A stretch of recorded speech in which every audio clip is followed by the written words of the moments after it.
সে প্রথম প্রেম আমার রূপাঞ্জনা। পর্ব ৫৬ ও প্রথম পরিচ্ছেদের সমাপ্তি। লেখিকা মেহরুন্নিসা মিমি। পরবর্তী একটা মাস বিছানাতেই কেটে গেল রূপের। আর একবারও কাঁদেনিও, চিৎকার করেনি, হাহাকারে আকাশ বাতাস ভারী করেনি। অথচ প্রতি রাতে প্রতিদিনে মৃত্যু ঘটেছে ওর। পেটের ভেতর জাবিরের ছোট্ট অস্তিত্বটা নড়াচড়া আজকাল বড্ড অসহ্যকর লাগে ওর। রাগে দুঃখে অতিষ্ঠ হয়ে বর্বরের মতো নিষ্ঠুর চিন্তা করে, পাখি না থাকলে পালক রেখে যাবার কি প্রয়োজন। পরক্ষণেই আবার বুকের ভিতর হু হু করে প্রলয়ঙ্কারী এক ঝড় তুফানের দাণ্ড পড়ে যায়। কি ভাবছে ও এসব? এ তো জাবিরই, জাবিরের আমানত, জাবিরের দেহের অংশ, জাবিরের জীবনের সর্বোত্তম পাওয়া, সর্বশ্রেষ্ঠ অর্জন, যার সর্বাত্মক যত্ন নেওয়ার প্রতিশ্রুতি রূপ দিয়েছিল জাবিরকে। অথচ আজ কেন এত অবহেলা তৈরি হচ্ছে অবচেতন মনে? পেটে হাত বুলিয়ে নিজেকেই ধিক্কার দিল রূপ। চোখের কান্নিস বেয়ে আজকাল আর নিয়ম করে পানি গড়ায় না, সেসব যেন জটলা বেঁধে জমা হচ্ছে হৃদয় পিঞ্জরে। জমা হতে হতে একসময় হয়তো ওর শ্বাস রুদ্ধ করে দিবে, তখন মুক্তি মিলবে ওর। এই পৃথিবীর বাতাস আজকাল বড্ড বিষাক্ত ঠেকে, এখানে শ্বাস না নেওয়াটাই বরং সুখকর হবে ওর জন্য। আবার ভাবে, তাহলে ছোট্ট প্রাণটাকে কোথায় রেখে যাবে ও? কে তাকে রূপের মতো করে ভালোবাসতে পারবে, আগলে রাখতে পারবে, সেই পাখির ছানার মতো, যেটা জাবির সেই স্বপ্নে তুলে দিয়েছিল ওর হাতে? বলেছিল সেদিন বুঝবে না রূপ, আজ তাহলে বোঝার সময় এসেছে। একে একলা ফেলে গেলে জাবিরকে কি জবাব দিবে ও? কত ভরসা করে ওর পেটে নিজের অস্তিত্বকে স্থান দিয়েছে। জাবির কত অনুরোধ করেছে ওকে কষ্ট না দেওয়ার। সেসব প্রতিশ্রুতি কিভাবে পদোদ্ধলিত করবে রূপ? না, এ জনমে ওর আর মরা হবে না। সমস্ত চিন্তা এলোমেলো হয়ে মাথা দুই দিক থেকে যেন চেপে ধরে কেউ ওর।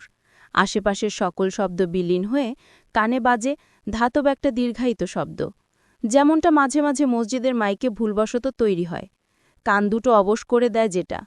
আজও রূপ প্রতিদিন প্রতিবেলা নিয়ম করে ফোন করে জাবিরকে, অথচ তার সিমটা একবারের জন্য চালু হয় না।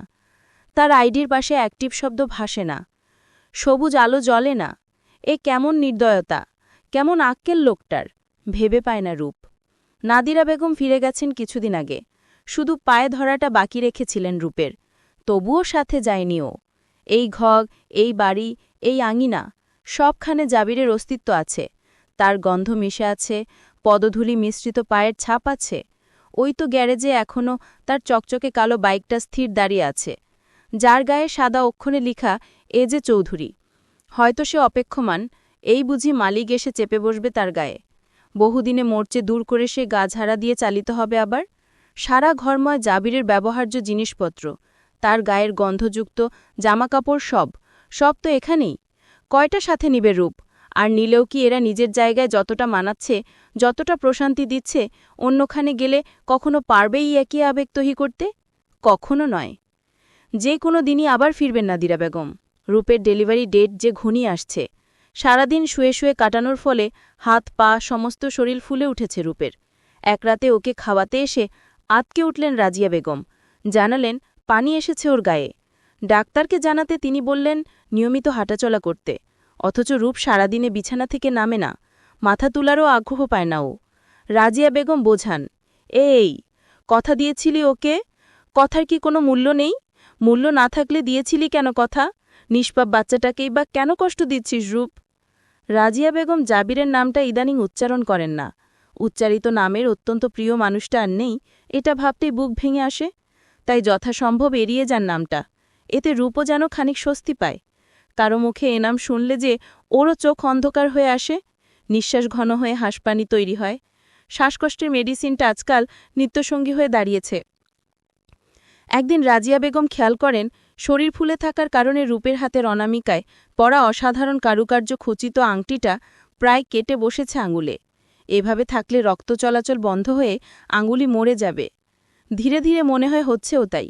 পুরো আঙুল নীলচে বর্ণ ধারণ করে ফুলে উঠছে দিন দিন। রূপকে এই বিষয়ে ধমকে উঠলেন একদিন, পাগল হয়েছিস নাকি রূপ? আংটিটা আঙুল নষ্ট করে দিচ্ছে, তোর কি ব্যথাবোধ হয় না? খোল এটা এক্ষুনি। রূপ যে লক্ষ্য করেনি বা ওর ব্যথাবোধ হয়নি তেমন নয় মোটেও।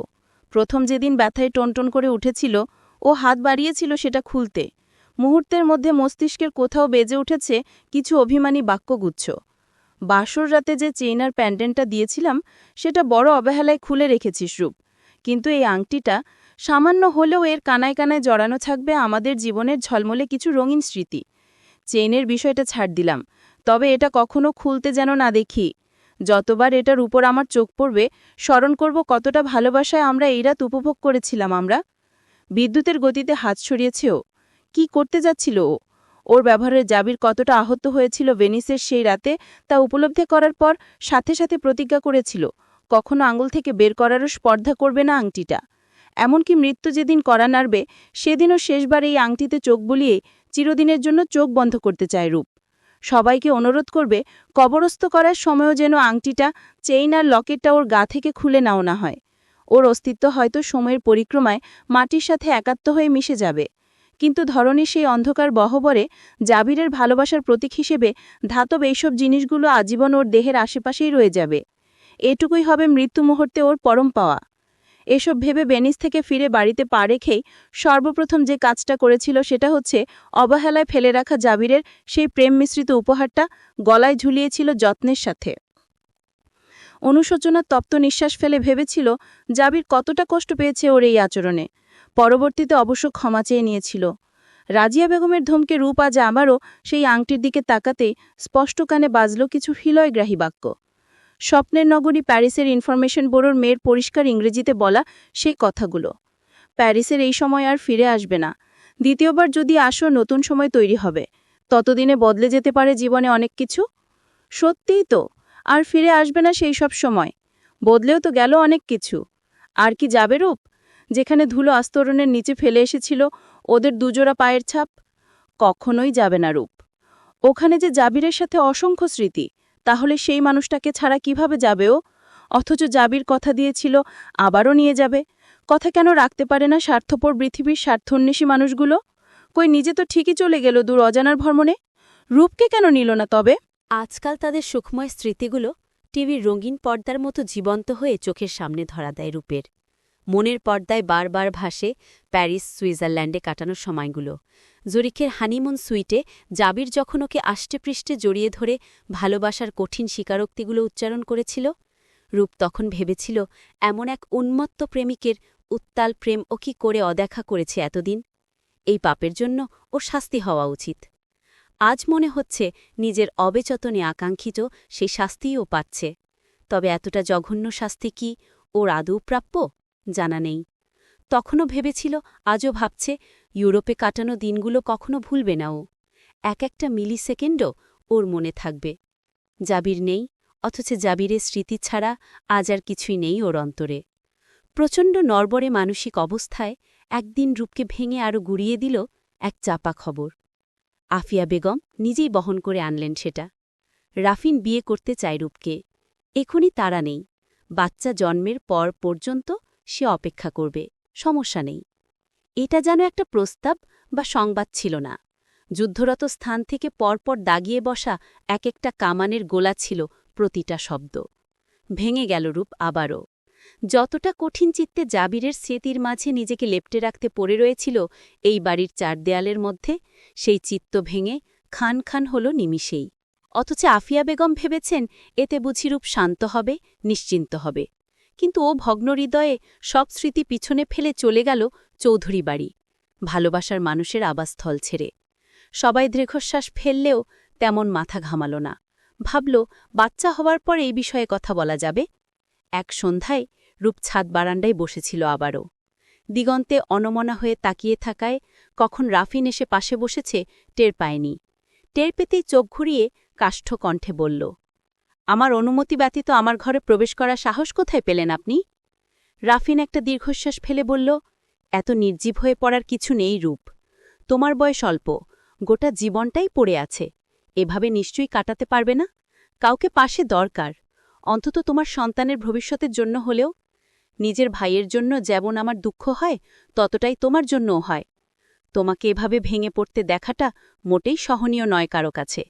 তাই দায়িত্বের সাথে আগলে নিতে চাচ্ছি তোমাদের দুজনকেই। আগের ঘটনার প্রেক্ষিতে হয়তো রেগে আছো, কিন্তু বহুবার ক্ষমা চাওয়ার সুযোগ খুঁজেছি আমি। আমার অনুশোচনা গ্রহণ করে সুযোগ দিতে পারবে একবার? রূপের চোখ মুখ ততক্ষণে লাঞ্ছে রক্তিম হয়ে উঠেছে। আজ সবাই ওকে খুঁটিহীন মূল্যহীন ভাবছে, অথচ ও ভেবেছে জাবিরের ছোট্ট সন্তানই বুঝি এই বাড়িতে ওর একমাত্র খুঁটি হবে। আজ ভেঙে গেল ভুল ধারণা। আজ কেউ ওর ঘরে প্রবেশের জন্য অনুমতিরও প্রয়োজন বোধ করছে না। ও সত্যি বড্ড অসহায় আজ। শুধুমাত্র একজন মানুষের অনুপস্থিতি এর কারণ। তপ্ত নিঃশ্বাস ফেলতেই কানে বাজল জাবিরের গলার আওয়াজ। নিজেই নিজের অবলম্বন হতে শিখ রূপ। এই পৃথিবীতে সঙ্গী দেওয়ার মতো প্রতিক্ষণেই কেউ পাশে থাকবে না।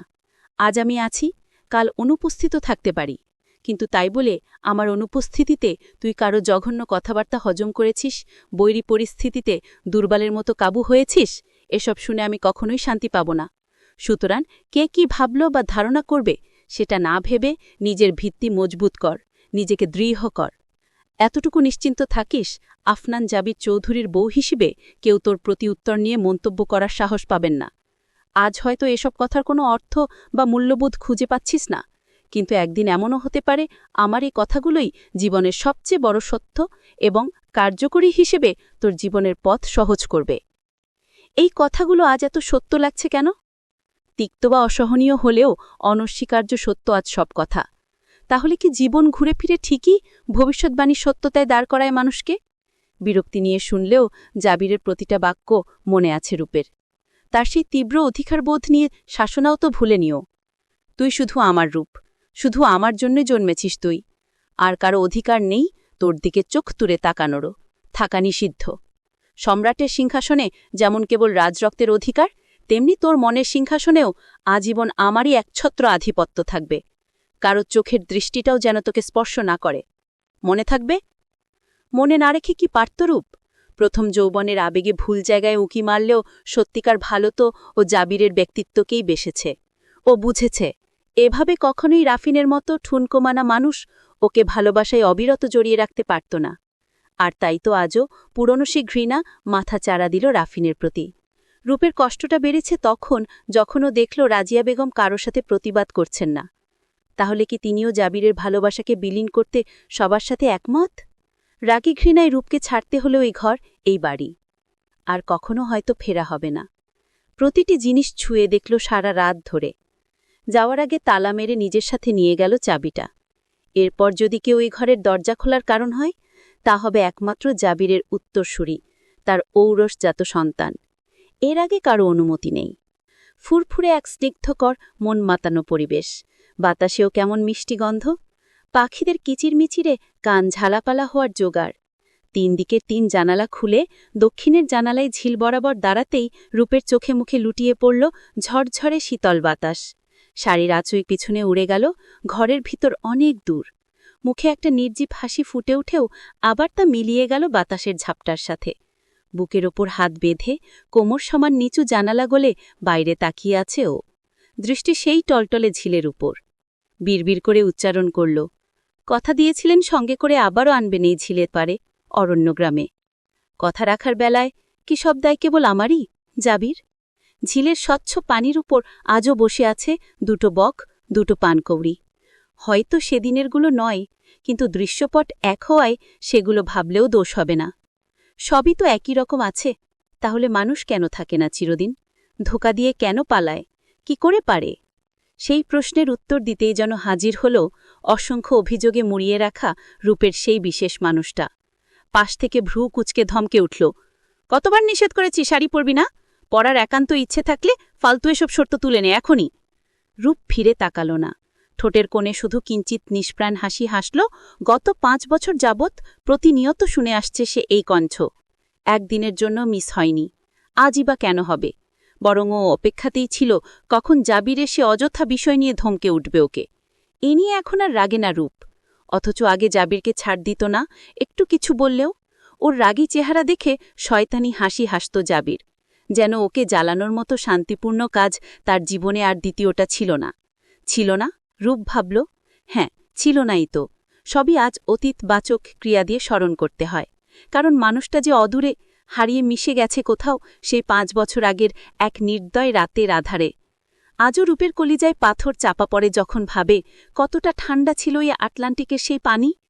জীবনটা অচল ভঙ্গিতে থমকে যেতে চায় যখন ভাবে সেই রাতে যখন চৈতির সাথে বড্ড হাসাহাসিতে মেতেছিল রূপ, ঠিক তখনই বহু বহু মাইল দূরে অচেনা এক সমুদ্রতলে বরফ শীতল পানির অতলে জাবিরের দেহটা জমে যাচ্ছিল ধীরে ধীরে। আচ্ছা, শেষবার কি তার মনের পাতায় রূপের মুখটা ভেসে উঠেছিল? বাঁচার ইচ্ছায় আর্তনাদ করেছিল সে? নিজের অনাগত সন্তানকে দেখতে ইচ্ছে করেছিল একবার? পানির সেই কঠিন শীতলতা কি একটু কষ্ট লাঘব করেনি তার? একটু দয়া করে কম শীতল অনুভব করায়নি? তার শেষ নিঃশ্বাসটা কি এখনো জমে বরফ হয়ে ভাসছে? আটলান্টিকের কোনো পরিত্যক্ত অংশে জলরাশির গভীরে এখনও কি অক্ষত আছে তার দেহটা? বরফের মধ্যে তো অপরিবর্তনীয়ই থাকার কথা প্রাণীর দেহ, নাকি রূপেরই জ্ঞানের ঘাটতি আছে? জীবনে একবার হলেও রূপ যেতে চায় আটলান্টিকে সেই নির্মম নিঠুর জলরাশির সীমানায়। ছুঁলে দেখবে ঠান্ডা পানির তাপমাত্রা ঠিক কতটুকু নিম্ন হতে পারে। রূপকে কি জমাট বাঁধিয়ে বরফে পরিণত করতে পারবে জাবিরের দেহাবশেষ যেই গহীন সাগরে মিশে আছে?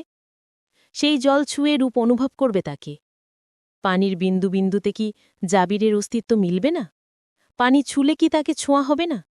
রূপের অগ্নি লাভায় পরিণত জ্বলন্ত আঙ্গারস্বরূপ হৃদয়টা কি শান্ত হবে না এতে? শরীরের লোমকূপ কেঁপে উঠে চোখে পানি জমতে চাইলেও দাঁতে দাঁত চেপে পর্বতের মতো কঠিন হল রূপ। এখন সময় নয়। ওর অযাচিত নিশ্চল ধ্যানে ব্যাঘাত ঘটিয়ে পিছন থেকে ভেসে এলো তুলতুলে একটা গম্ভীর ধমক। তোমাকে বলেছিলাম না শাড়ি পরবে না? তোমাকে শাড়ি পরা দেখলে আমি খেলাধুলায় মনোযোগ দিতে পারি না। সারাক্ষণ তোমার দিকে তাকিয়ে থাকতে ইচ্ছে করে, চোখ সারাতে পারি না। আমার কারণে যদি তোমার গায়ে নজর লেগে গেল আর তুমি অসুস্থ হয়ে গেলে, তখন তোমার বাপের প্যানপ্যানানিগুলো কে শুনবে? চিরপরিচিত এই কণ্ঠেও আজ থমকাল রূপ। জাবিরের কণ্ঠ না? এই সেই ঝাঁঝালো স্বর না? রূপের হৃদয়ের তপ্ত অনুভূতির অধিকারী ব্যক্তিটা নয়? বাবার প্রতিচ্ছবি থেকে কোনো অংশে ঘাটতি আছে কি আশান্নিবির চৌধুরীর মধ্যে? সেই চেহারা, সেই অভিব্যক্তি, একই কথার ধাঁজ, কথার ভাঁজে ভাঁজে অধিকারের কড়া ছাপ। ঘুরে দাঁড়িয়ে দুহাত প্রসারিত করল রূপ। নিবিড় কিছুটা সময় ভ্রু কুচকে তাকিয়ে থেকে ছুটে এসে ঝাঁপিয়ে পড়ল মায়ের কোলে। অজস্র চুমুতে ভাসালো রূপ ছেলের তুলতুলে ফর্সা মুখটা। ছেলে জন্মের পর থেকে ও জাবিরের তৈরি তার নিজস্ব উপাধি ছিনিয়ে নিয়েছে।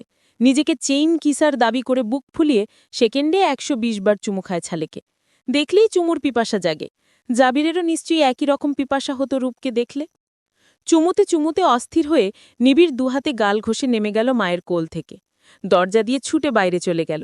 একজোড়া খরগোশ রাখা আছে সেখানে খাঁচায় বন্দি করা। ওই নিয়ে খেলায় মেতেছে সে।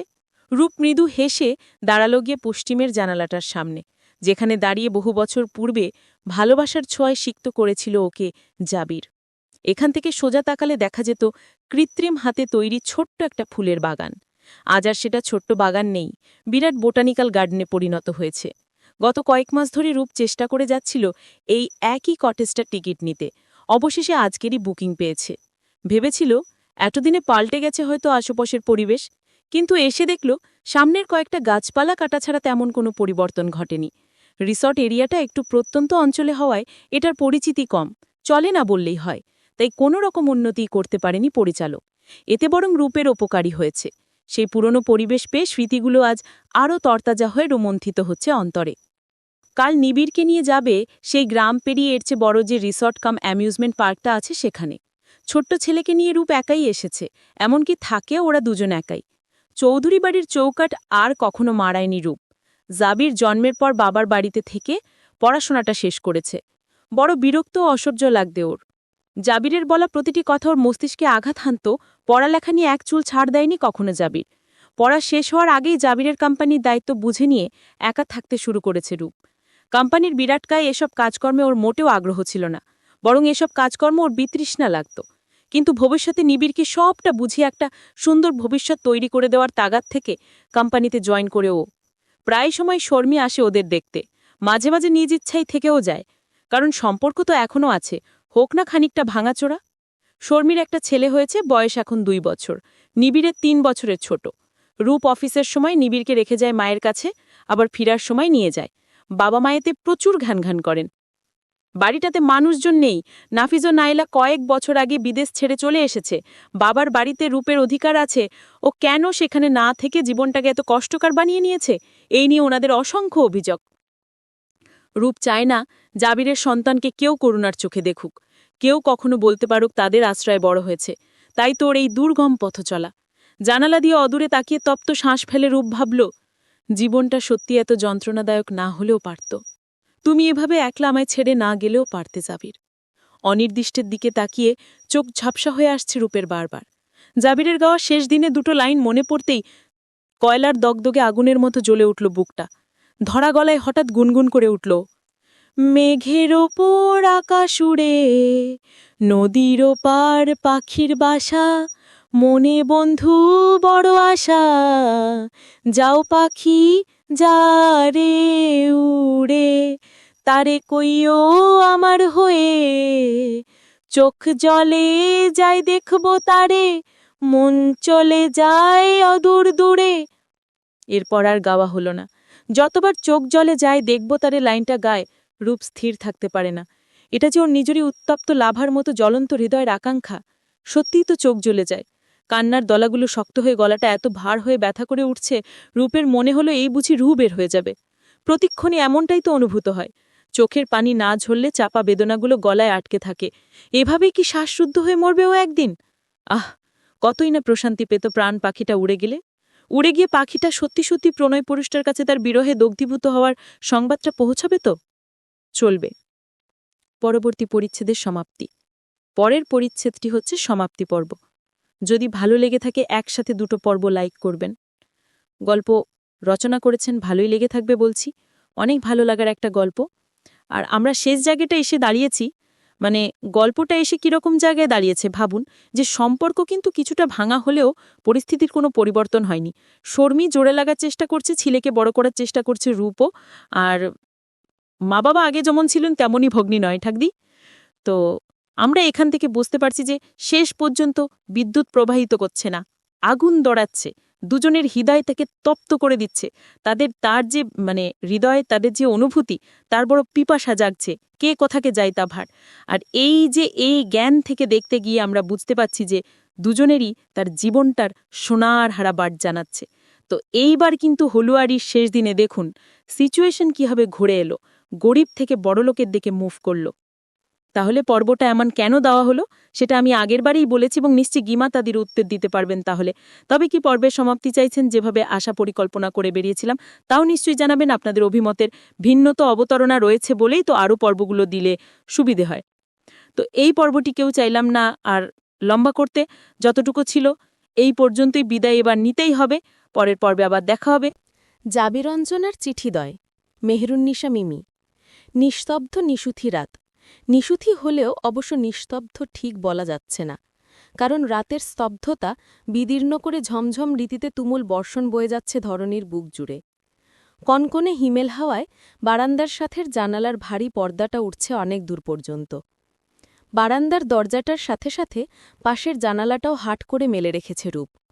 এতে বৃষ্টির ছাটে কোনো সমস্যা হচ্ছে না, কারণ ভরের বিছানাটা অন্য পাশে, যে পাশে আরও একটা বিশাল জানালা রয়েছে। বিছানার পাশের স্টাডি টেবিলে বসে আছে রূপ। সামনে টেবিলের ওপর একখণ্ড সাদা আলো অবিরত জ্বলে আছে, ল্যাপটপের আলো। অন্ধকার ঘরে সেই আলো খানিকটা বেশিই প্রতিফলিত হচ্ছে। থেকে থেকে বিদ্যুতের ঝলখানি কিছুটা মলিন করছে সে আলো, পরক্ষণেই তমসা ছড়াচ্ছে আবার। বিছানায় গুটিসুটি হয়ে ঘুমিয়ে থাকা নিবিড়ের গায়ে সরে যাওয়া কম্বলটা আবারও টেনে দিয়ে এলো রূপ। ফেরত এসে আবার বসল জাবিরের ব্যবহৃত ল্যাপটপটার সামনে। বহু পুরনো সেই ফাইলটা ওপেন করল ও, যেটা জাবির তৈরি করেছিল রূপের অজান্তে, লুকিয়ে রেখেছিল পরম যত্নে। রূপকে কখনো দেখায়নি সে, হয়তো নিজের ভেতরকার কিছু তোলপাড় অনুভূতি একান্তই নিজস্ব করে আগলে রাখতে চেয়ে তৈরি করেছিল জাবিরঞ্জনা নামক ফোল্ডারটি। জাবিরঞ্জনা অর্থাৎ জাবির ও রূপাঞ্জনা নাম দুটোকে ব্লেন্ড বা সংযোজিত করেছিল জাবির নিজেই। বহু পরে কাজের প্রয়োজনে তার ল্যাপটপ ঘাঁটতে গিয়ে এটা আবিষ্কার করেছে রূপ। এমন একটা হৃদয় ছোঁয়া বস্তু কিনা এতদিন পরও উদ্ধার করতে পারল। ফোল্ডারটি হচ্ছে জাবিরের নিজস্ব ও একান্ত ব্যক্তিগত বিষয়ক কথাবার্তায় ঘেরা। ব্যক্তিগত বিষয় বললে ভুল হবে, মূলত রূপকে ঘিরেই তৈরি এই অদ্ভুত সুন্দর জিনিসটা, যার মধ্যে ছোট ছোট চিঠি আকারে লিখা আছে জাবিরের হৃদয়ের অতৃপ্ত হাজারো প্রেমময় কাব্য, কবিতা ও চিঠিপত্র। গত কয়েক বছরে প্রতিটি শব্দ কয়েক হাজারবার পড়া হয়ে গেছে রূপের। তার মধ্যে থেকে সবচেয়ে পছন্দের যে চিঠিটা সেটাই আজ আবার ওপেন করল রূপ। পছন্দের পাশাপাশি যথেষ্ট হৃদয় বিদারক হলেও চিঠিটা বারবার পড়েও ও, কারণ এটা পড়লে বোঝা যায় জাবিরের জীবনে ওর গুরুত্ব কতটা অসীম ছিল, কতটা চাইত সেটার প্রেয়সীকে। ছলছল ঝাপসা চোখে ছোট ছোট বাংলা অক্ষরগুলোতে নির্নিমেষ তাকিয়ে রইল রূপ। এক একটা লাইন কয়েকবার করে পড়ে যাচ্ছে। অন্ধকার ঘরে একমাত্র আলোর উপকরণ হিসেবে ল্যাপটপে জলজল করতে থাকা চিঠিটা ছিল এমন: রূপবতী হৃদয়হরণী, আমার জানেমান। পৃথিবী নামক নশ্বর ও ক্ষণস্থায়ী এই ছোট্ট গ্রহে আমার ২৮ বছর বয়সী জীবনে মা ছোটমা শর্মী হিমি রুমুর পর কোনো নারীকে যদি আমি আগ্রহের সাথে দেখে থাকি, তা হচ্ছিস তুই, যাকে একবার দেখে দ্বিতীয়বার ফিরে তাকিয়েছিলাম আমি। আর এরপর সেই অবাধ্য দৃষ্টি শত প্রয়াসও সরাতে পারেনি। সেদিন থমকেছিল আমার হৃদয়ের বেশ কটা স্পন্দন। বেসামাল হয়েছিলাম আমি, আমার অনুভূতির বহর। বুঝ হওয়ার পর দীর্ঘ এই এত বছরে কখনো ভাবিনি কাউকে দেখে আফনান জাবির এত বাজেভাবে আহত হতে পারবে। অথচ তোকে দেখার পর আমি আহতই নই, সম্পূর্ণ নিহত হয়েছিলাম। নিহত হয়েছিল আমার বক্ষপিঞ্জরে ধুকধুক করা ছটফটে হৃদয় নামক বস্তুটা। এরপর জানপ্রাণ ক্ষয় করে ভাগ্যের পিছু ছুটলাম, তাকে ঘষামাজা করে হলেও এ কপালে তোকে অঙ্কিত করতে। ভাগ্য তো নিজেই গড়ে নিতে হয়। আমি গড়ে নিলাম তোকে আমার একান্ত আপন করে, আমার প্রেয়সী রূপে। জীবনে এক ও অদ্বিতীয়বার যার কঠিন প্রেমে আমি পড়েছি তা ছিলি তুই। আজও তুই এবং শুধুই তুই জানেমান। সময়ের পরিক্রমায় বার্ধক্যের দোহাইয়ে হয়তো কখনো পৃথক হব দুজন, তবে যতদিন এই ঝঞ্ঝাটপূর্ণ পৃথিবীর দূষিত হাওয়ায় শ্বাস নেব, ততদিন আমার থেকে এক পা ১ ন্যানোসেকেন্ডের জন্য সরানোর অনুমতি নেই তোর। আর যেদিন আমি হাওয়ায় মিলিয়ে বাষ্প হয়ে যাব, সেদিনও তোর অন্তরে কেবল আমিই রাজত্ব করতে চাই। অন্য কারো প্রবেশাধিকার খর্বিত করলাম আমি। তুই শুধু বেঁচে থাকবি আফনান জাবিরের হয়ে। মৃত্যু এলে তার কোলেও মাথা রাখবি কেবল আমার ঘরণী নামেই। সেদিন হয়তো আমি থাকব না, তবে এর অন্যথা হলে প্রকৃতি কিংবা আমি কেউ তোকে ক্ষমা করব না জানেমান। তোর হৃদয়ে, তোর গায়ে অন্য কারো বিচরণ বৃদ্ধ হয়ে মরে গিয়েও সহ্য করব না আমি। তুই দায়বদ্ধ আমার কাছে, আমার হৃদয়ের কাছে।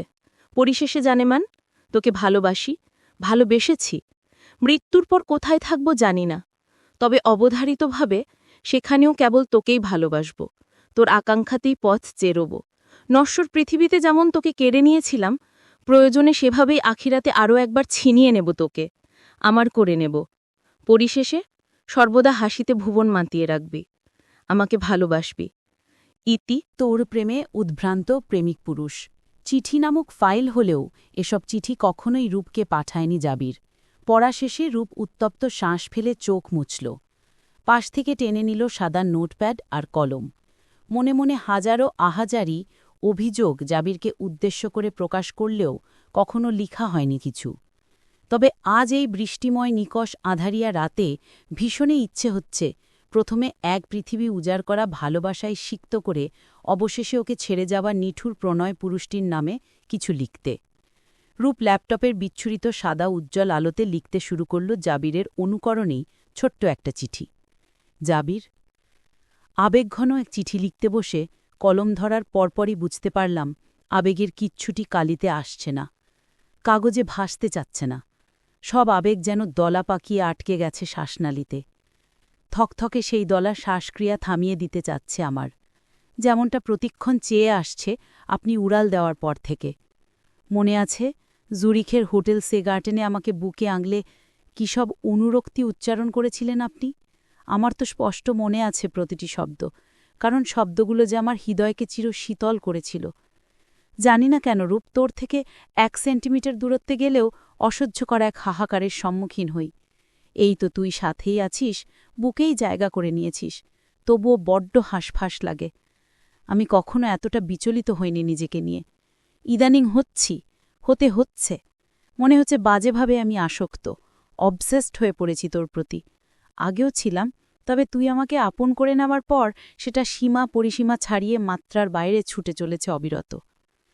এই ছিল সেই সুখ হাহাকারের বর্ণনা। অথচ আজ দেখুন সকল আসক্তির ঊর্ধ্বে পৌঁছে আপনি ঠিকই বহু দূর পথে পাড়ি জমিয়েছেন। ১ সেন্টিমিটার দূরত্ব যার হৃদয়কে উথাল পাথাল অস্থিরতায় নিমজ্জিত করত, আজ সে কোথায়, কতটুকু দূরে? 1 সেন্টিমিটারেরও কম। হয়তো তাই, কারণ আমার হৃৎপিণ্ডটা তো আমার বক্ষের প্রকোষ্ঠেই সুরক্ষিত, তার সাথে আমার কোনো দূরত্ব নেই। সুতরাং তাতে থাকা ব্যক্তিটির সাথেও হয়তো নেই দূরত্ব। তাই বলে কিভাবে চোখের আড়াল থাকাটা সয় বলুন? আপনি তো জানেন আমি বরাবরই অধৈর্য প্রকৃতির অবুঝ মনা মেয়ে ছিলাম, আজও তাই আছি। দুহাতে আমাকে আংলে বুকের গহীন মণিকোঠায় ঠাঁই দিয়ে আপনিই তো যত্নে রেখেছিলেন আমায়, যত্ন শিখিয়েছিলেন আমায়। জানেন, আমি তো কিচ্ছুটি বুঝতাম না, কি ভালোবাসা, কেমন হয় প্রেম, কি ধরনের প্রতিক্রিয়া তার। আপনি সিদ্ধ হস্তে দক্ষ অনুভূতিতে আমাকে অনুভব করিয়েছিলেন সেসব। নির্বোধ এই অজ্ঞানী মেয়েটিকে আপনার প্রেম প্রেম পাগলামি দিয়ে ভালোবাসতে শিখিয়েছিলেন। ছেড়ে না যাবার শত সহস্র অঙ্গীকার আমার থেকে নিয়ে আজ আপনিই চোখে আঙুল দিয়ে বুঝালেন অঙ্গীকার বলতে কিচ্ছু হয় না। হলে তো কেউ ছেড়ে যেত না। এত প্রেম, এত অনুরাগ 1 নিমিষে মুছে দিতে পারত না, খর্ব করতে পারত না প্রতিশ্রুতি। ভালোবাসার প্রেয়সীকে বিরহের জলজলে আগুনে নিক্ষেপ করা কোনো প্রেমিক পুরুষের কাজ হতে পারে না জাবির। আমি প্রতিনিয়ত কি ভীষণ অনলে দগ্ধ হচ্ছি, কতটা জ্বলন্ত আমার বুকের ঘা আপনি বুঝবেন বলুন? আপনি তো সুখ অসুখ জ্বালা যন্ত্রণা সবকিছুর ঊর্ধ্বে উঠে মহাশান্তিতে ঘুমিয়ে পড়লেন, আর আমাকে রেখে গেলেন আপনার অস্তিত্ব টিকানোর দায়ে নীলচে ব্যথার পৃথিবীতে কঠিন দায়িত্ব পালন করতে। ও কেন এলো জাবির? ওর জন্য আমি আজ মরতেও পারছি না। আমি কি ওকে সাথে করে সাগরে ঝাঁপ দেব? ওকে বিষ মিশ্রিত দুধ খাইয়ে 1 শিশি বিষ কি আমিও পান করে নেব? কি করব আমি জাবির? কি করা উচিত আমার? এভাবে যার চলছে না। ভীষণ যন্ত্রণার ছাইচাপা ধিকি ধিকি আগুনে আমি কয়লা হচ্ছি, আমার হৃদয়টা ছাই হচ্ছে। আপনি জানেন, আপনি বুঝবেন। প্রতিটি ভোরে চোখ মেলে তাকিয়ে ভাবি হয়তো আজ আপনি ফিরবেন। আপনার অফিস থেকে ফেরার সময়টাতে দরজার শব্দ হলেই বুক কেঁপে ওঠে আমার। কোনোভাবে কি দরজার ওপারের ব্যক্তিটা আপনি হতে পারে না? প্রতিবারই বুঝি না, এই শহরে আপনার পায়ের শব্দ আর পড়ে না। শহরের অলিগলিতে আপনার পায়ের ছাপ নেই, পদধূলি নেই। তবু প্রতিরাতে কল্পনায় আমি কতবার আপনার চুলে হাত বুলিয়ে দিই আপনি গুনতে পারবেন না। চুলে হাত বুলিয়ে বারবার আওড়াই, ঘরে ফিরুন জাবির, আমি আপনার প্রতীক্ষায় মরতে বসেছি জাবির। অথচ আপনি এমন এক ঘরে গিয়েছেন যেখান থেকে আর কেউ ফেরে না। জানেন, এক একটা দিন যেন আমার জীবনে এক একটা যুগ হয়ে ধরা দিচ্ছে। আপনি ছাড়া এই সকালগুলো কেমন যেন ফ্যাকাশে অথবা নীলচে কুয়াশার মতো। আর রাত নেমে এলে আমি এই পৃথিবী নামক জগতে বেঁচে থাকি না। শুধু নিঃশ্বাস নেই, শুধুমাত্র নিঃশ্বাস নেওয়াটাকেই নিশ্চয়ই বেঁচে থাকা বলে না? কি জানি, আমার অত সাহিত্যিকতা নেই। সাহিত্য ছিল আপনার মধ্যে, যার দর্পে আপনি বলেছিলেন আপনি আমার এতটা কাছে থাকতে চান যতটা কাছে থাকলে দুজনের একটাই ছায়া হয়। হ্যাঁ, আজ আপনার আমার দুজনের একটাই ছায়া। আপনি আমার হৃদয় চিত্ত মস্তিষ্কে মিলেমিশে একাকার হয়েছেন, অথচ এই মিলন আমি চাইনি, আমি স্বপ্নেও যাইনি। আমার আপনাকে সশরীরে প্রয়োজন জাবির।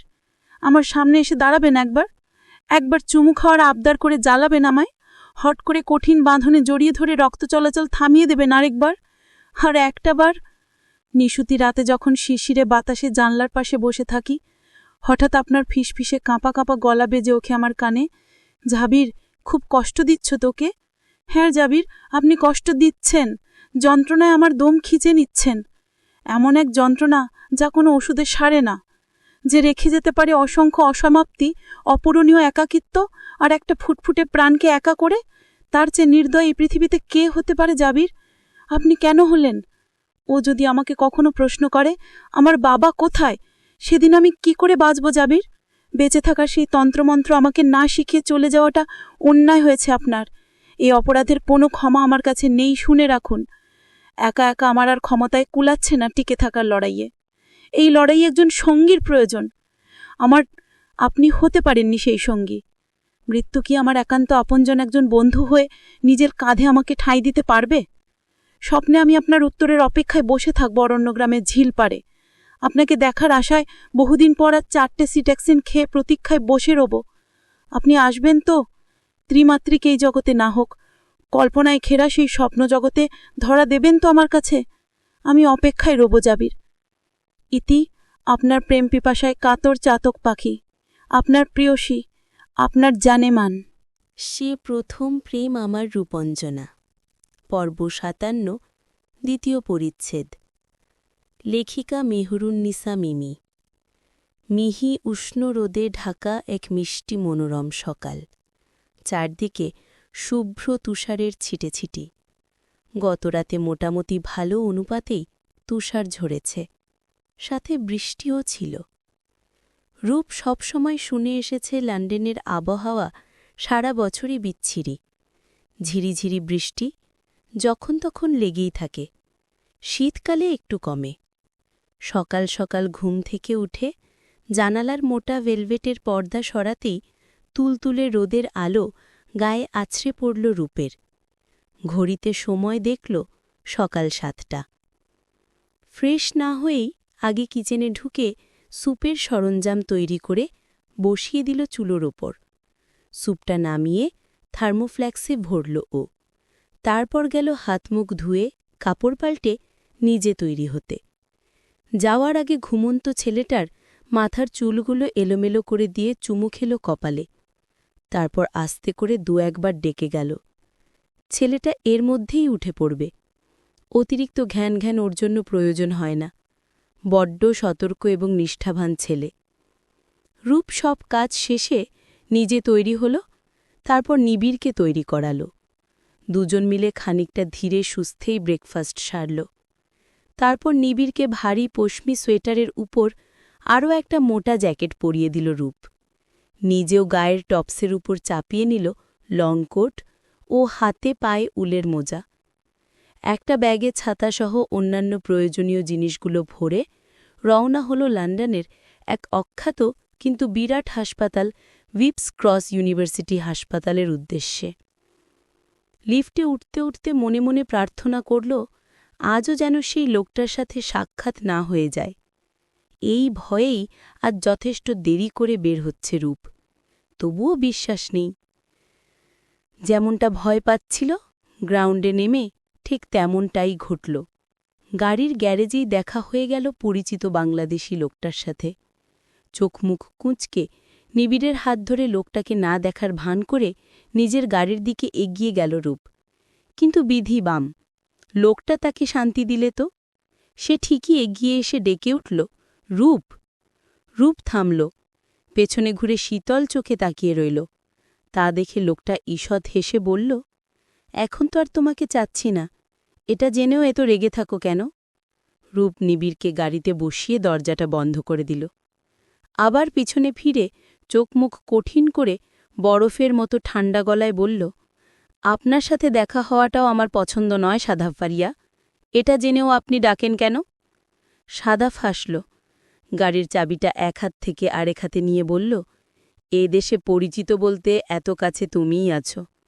তা সত্ত্বেও কথাবার্তা হবে না, এটা কেমন বিষয়? তোমাকে বিরক্ত করা নয়, বরং বর্তমানে তোমাকে সাপোর্ট করাটাই আমার ইচ্ছা।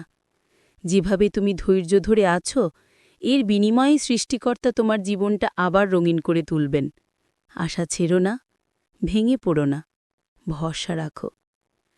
কথাগুলো শেষ করে আরেক টুকরো হাসি উপহার দিয়ে চলে গেল সাদাফ। বুকের উপর ভাঁজ করে রাখা হাত দুটো ছেড়ে দীর্ঘশ্বাস ফেলল রূপ। সাদাফের সাথে বিরূপ আচরণ করাটা ঠিক হচ্ছে না, তার কোনো অসৎ উদ্দেশ্য নেই বোঝা যাচ্ছে। তথাপি রূপের বিরক্তিটা আপনা আপনি চলেই আসে। দেশ থেকে, চেনা শহর থেকে এতটা দূরে এসেছে ও, এখানেও এই লোকটাকেই কেন জুড়ে দিতে হল সৃষ্টিকর্তা? চাকরিটা কি অন্য কোনো দেশে হতে পারত না সাদাফের? আবারও দীর্ঘশ্বাস ফেলে গাড়ি স্টার্ট করল রূপ। ভিপস ক্রস ইউনিভার্সিটি হাসপাতালে পৌঁছে প্রতিবারের মতোই রূপের হাত পা ঝিমঝিম করে উঠল। ঠান্ডা ঘর্মাক্ত হাতটা দিয়ে ও নিবিড়ের ছোট হাতটা মুঠো করে ধরে এগোল। রূপকে ভেন্টিলেশন রুমের দিকে এগোতে দেখে একজন নার্স এগিয়ে এল। ঝরঝরে ব্রিটিশ উচ্চারণে জানতে চাইল, মাম, এখন তো ভিজিটিং আওয়ার নয়, এখন কেন এসেছেন? রূপ একবার ইন্টেন্সিভ কেয়ার ইউনিটের স্বচ্ছ কাজটার দিকে তাকিয়ে কাঁপা কাঁপা স্বরে বলল, ডক্টর স্টেফেন আছেন? নার্স মেয়েটা কোমল ও বিনীত ভঙ্গিতে জানাল, স্যার 4টের পর আসবেন। আচ্ছা, আমি ততক্ষণ অপেক্ষা করছি। নার্সের চোখ দুটো বড় হয়ে গেল। সে একবার হাতের ঘড়িটা উল্টে দেখে বিস্মিত স্বরে শুধাল, সবে 10:30 বাজছে, এতক্ষণ বসে থাকবেন কেন? রূপের উত্তর না পেয়ে সে আবার বলল, বিকেলে আসুন। এর মধ্যেই অন্য দিক থেকে আরও একজন অল্পবয়সী নার্স এসে দাঁড়াল। রূপকে দেখে ওর সাথে সামান্য হাসি বিনিময় করল। তারপর প্রথম নার্সটাকে বলল, এমিলি, তুমি নতুন জয়েন করেছ, তাই জানো না।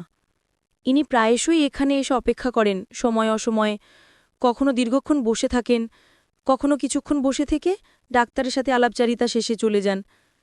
উনি বসুক, তুমি ওদিকে চলো। এমিলিকে নিয়ে এগিয়ে যেতে যেতে ব্যাপারটা যতদূর জানা আছে বর্ণনা করল দ্বিতীয় নার্স। আসার পথে নিবিড়কে একটা ডে কেয়ারে দিয়ে এসেছে রূপ। সেখানে খেলাধুলার পাশাপাশি আশেপাশেও ঘোরাঘুরি করতে পারে নিবিড়। সাথে সামান্য পড়াশোনাও করানো হয়। হাসপাতালের ওয়েটিং রুমে ল্যাপটপ খুলে বসল রূপ। রাফিনের সাথে কথাবার্তা বলে কিছু কাজ গোছাল। দুপুরে ক্যান্টিন থেকেই লাঞ্চ করল। লাঞ্চের পর আবারও একবার ভেন্টিলেশনের দরজার স্বচ্ছ কাঁচের অংশটা দিয়ে ভিতরে চেয়ে রইল পলকহীন। মিনিট 15 দাঁড়িয়ে থেকে সজল চোখে আবার ফিরে এলো ওয়েটিং রুমে। 4টে ডাক্তার স্টিফিন উপস্থিত হওয়ার আগ পর্যন্ত কাজে ব্যস্ত রইল ও। ডাক্তার এসে রূপের কথা জানতে পেরে ওকে ডেকে পাঠালেন। বিমর্ষ চিত্তে ডাক্তারের কেবিনে গিয়ে বসল রূপ। প্রফেসর স্টিফিন উইলিয়াম মৃদু হেসে বললেন, এত মনমরা কেন ইয়াং লেডি? তোমার তো আনন্দিত হওয়ার কথা। ফাইনালি আমাদের রিপোর্ট ভালো সংবাদ বহন করছে। রূপ ছলছল চোখে চেয়ে ঠোঁট কামড়াল। বহু কষ্টে কান্না চেপে বলল, কিন্তু আমি তো আজও গত 5 মাসের মতো সেই একই দৃশ্য দেখছি ডাক্তার। ইমপ্রুভমেন্ট দেখিনি। ডাক্তার স্টেফিন স্বভাবসুলভ হাসলেন। ডেস্কের উপর হাত রেখে আঙুলে আঙুল প্রবেশ করিয়ে রূপের দিকে স্নেহের দৃষ্টিতে তাকিয়ে বললেন, ইমপ্রুভমেন্ট বডিতে এখনও আসেনি মিসেস রূপাঞ্জনা। সেটা এখনও ব্রেনের সেলেই সীমাবদ্ধ আছে। ব্রেনের পুনরুজ্জীবিত হওয়াটাকে তুমি খাটো করে দেখছ কেন? মনে রাখবে, ব্রেনই হচ্ছে সম্পূর্ণ মানব শরীরের মূল পরিচালক। সে সুস্থ মানে মানব শরীর সুস্থ। রূপ দুহাতে গাল মুছে একটু হাসার চেষ্টা করল। সত্যি তো, কত বোকাও। এমন একটা মুহূর্তেও কিনা মনে শুধু হতাশাকেই জায়গা দিচ্ছে। যতটুকু পাচ্ছে তাই কি কম? ও ভেজা চোখে তাকিয়ে মুখে হাসি টেনে বলল, সরি স্যার, অতিরিক্ত আশায় একটু ইমোশনাল হয়ে গিয়েছিলাম, কিছু মনে করবেন না। ডাক্তারের সাথে রিপোর্ট সম্পর্কিত কথাবার্তা শেষে বেরিয়ে এলো রূপ। আবারও একবার ভেন্টিলেশন রুমে উকি দিয়ে নিবিড়কে নিয়ে বাড়ি ফিরে এলো। ফিরে এসে রিপোর্টের ছবিগুলো পাঠালো রাফিনের কাছে। তারপর এক বুক আশা ও আকাঙ্ক্ষা নিয়ে গত 5 বছরের মতো তৈরি হল নির্ঘুম একটা রজনী অতিবাহিত করার জন্য। 5 বছর নয়, লন্ডনে আসার পর এ পর্যন্ত হিসাব করলে সেটা 5.5 বছরে দাঁড়ায়। রাতের কিছু কাজকর্ম সেরে মনটা আবারও বিষণ্ণতায় ছেয়ে গেল রূপের। অগত্যায় ভাবনাচিন্তা না করে নিবিড়কে নিয়ে বেরিয়ে গেল রেন্টাল হোটেলটা ছেড়ে। রাত তখন প্রায় 8টা। রাফিনের বন্ধু এডওয়ার্ডের আসার কথা আগামীকাল। রূপের কাগজপত্র নিয়ে সে নতুন বাসা ভাড়া করে দিবে। কতদিন থাকতে হবে সেই বাসায়? কতদিনই ফিরে যেতে পারবে রূপ দেশে? একা একা ফিরে যাবে না, এটা সুনিশ্চিত। একত্রে ফিরে যাবার জন্য আর কতটা দিনের অপেক্ষা প্রয়োজন? পার্ক স্ট্রিট ধরে হাঁটতে হাঁটতে সেসবই ভাবছিল রূপ। এমনই সময় সামনে পথরোধ করে দাঁড়াল কেউ একজন। দীর্ঘকায় এক পুরুষালী ছায়া। রূপ অন্যমনস্কতা থেকে ফিলে এসে মুখ তোলার আগেই নিবিড় উৎফুল্ল স্বরে চেঁচিয়ে উঠল, আঙ্কেল, হ্যালো আঙ্কেল। সাদাফ মুচকি হেসে নিবিড়কে কোলে তুলে নিল। রূপ থেমে দাঁড়িয়ে পড়েছিল। সাদাফকে দেখে নিতান্ত উপেক্ষা করেই আবার ধীরগতিতে হেঁটে চলল। কেন জানে না, হুট করেই চোখ দুটো সজল হয়ে উঠল ওর। আজ সেই আশ্রয়ে ছায়াটা মাথার উপর নেই বলে কতজনই না সহানুভূতির হাত বাড়াচ্ছে, অথচ জাবির থাকলে সাদাফ কিউনা রাফিন দুজনের একজনকেও রূপের ছায়াও মারাতে দিত না সে। হয়তো রূপকে খুন করত, নয়তো তাদের দুজনের নাম নিশানা মিটিয়ে দিত। কম্পিত ঠোঁট দুটো কামড়ে ধরে এগিয়ে যাচ্ছে রূপ। সাদাফও পাশে পাশে এগিয়ে বলল, হাসপাতালে সব ঠিকঠাক রূপ? হ্যাঁ, ছোট করে জবাব দিল রূপ। সাদাফ নিবিড়ের সাথে কথা বলছে দেখে রূপ কিছুক্ষণ চুপ করে রইল, কিন্তু বেশিক্ষণ চুপ থাকতে পারল না। যতবারই ভাবে জাবির ফিরবে না এই আশায় সাদাফ রূপের পথ চেয়ে আছে, ততবারই রূপের মাথাটা রাগে ফেটে যেতে চায়। সেই রাগ থেকেই ও নিবিড়ের উপস্থিতি ভুলে গিয়ে আচমকা তীরের মতো বাক্যবাণ ছুড়ে দিল। আপনাকে বলেছিলাম না আমার থেকে দূরত্ব রেখে চলতে? উনি জানলে ভালো হবে না ব্যাপারটা। রূপ এই অসময়েও ভীষণ আক্রোশযুক্ত কথাবার্তা বলছে দেখে নিবিড়কে কোল থেকে নামালো সাদাফ। সে রূপের পাশে দাঁড়িয়ে নিবিড়কে অন্য পাশে রাখল। ওর হাত ধরে রূপের পাশে হেঁটে যেতে যেতে বলল, রিল্যাক্স রূপ, এত রেগে যাও কেন তুমি? বলেছি তো তোমাকে বিরক্ত করা আমার উদ্দেশ্য নয়, আগে সেই ইন্টেনশনও নেই। রূপ কিছুটা উন্নচ স্বরে থমথমে গলায় শুধালো, সেই ইন্টেনশন না থাকলে বিয়ে করছেন না কেন এখনও? অথচ শর্মির বিয়ের আগেও শুনেছি আপনার বিয়ের জন্য নাকি আন্টি উঠে পড়ে লেগেছিলেন। সেসব কি তাহলে মিথ্যে ছিল? মিথ্যে ছিল না কিছুই, পাত্রী দেখা চলছিল। এর মধ্যেই যখন জানতে পারলাম তোমার হাজবেন্ডের বিষয়টা, এরপর আর কেন যেন বিয়ের ইচ্ছেটা হয়নি। মায়ের প্যারা থাকে বাঁচতে, তাই এখানে চলে এলাম। রূপ হেঁটে যাচ্ছে ধীর পায়ে। হেঁটে হেঁটে শহরের কোলাহল ছাড়িয়ে অনেকটা দূর চলে এসেছে তারা। এখানেও অবশ্য কোলাহলের কমতি নেই। সবে রাত 9টা বাজছে। কিছুক্ষণ নিশ্চুপতার পর সাদাফি ফের বলল, সামনের মাসে দেশে ফিরছি। বিয়ের আয়োজন সব সম্পন্ন। এই ছোট্ট কথাটা শুনে হঠাৎ থেমে দাঁড়াল রূপ। সাদাফের দিকে তাকিয়ে রইল ভাবলে শিন চোখে। মনে হচ্ছে কি ভীষণ এক বোঝা নেমে গেছে যেন ওই বুক থেকে। সাদাফ নিজের জীবন সাজাচ্ছে ভেবে শান্তি পেল রূপ। এতক্ষণে ওর অভিব্যক্তিটা সহজ হয়ে এলো। শান্ত স্বরে শুধু বলল, কংগ্রাচুলেশনস। Thank you. আবার পা বাড়ানোর আগেই রূপের ফোনটা বেজে উঠল হঠাৎ করে। হাসপাতালের নাম্বারটা চোখের সামনে ভেসে উঠতেই হার্টবিট মিস হয়ে গেল একটা। এত রাতে হাসপাতালের ফোন কেন এলো? এত মাসেও তো একবার ফোন আসেনি। শুরুতেই একঝাঁক দুশ্চিন্তা ঘিরে এলো রূপের মাথা জুড়ে। খারাপ সংবাদ হবার সম্ভাবনাকে প্রবল আকার ধারণ করল মস্তিষ্কে। ফোন রিসিভ না করেই মনে হলো ওর পায়ের তলার মাটি সরে যাচ্ছে। হাসপাতাল থেকে বলা হয়েছিল কোনো রকম আশার আলো দেখা গেলে বা সর্বশেষ দুর্ঘটনাটা ঘটে গেলে তবেই ফোন করা হবে ওকে। কি ঘটেছে এখন এত রাতে? আরও একবার বেঁচে থেকে মৃত্যুর স্বাদ গ্রহণ করতে হবে না তো রূপকে?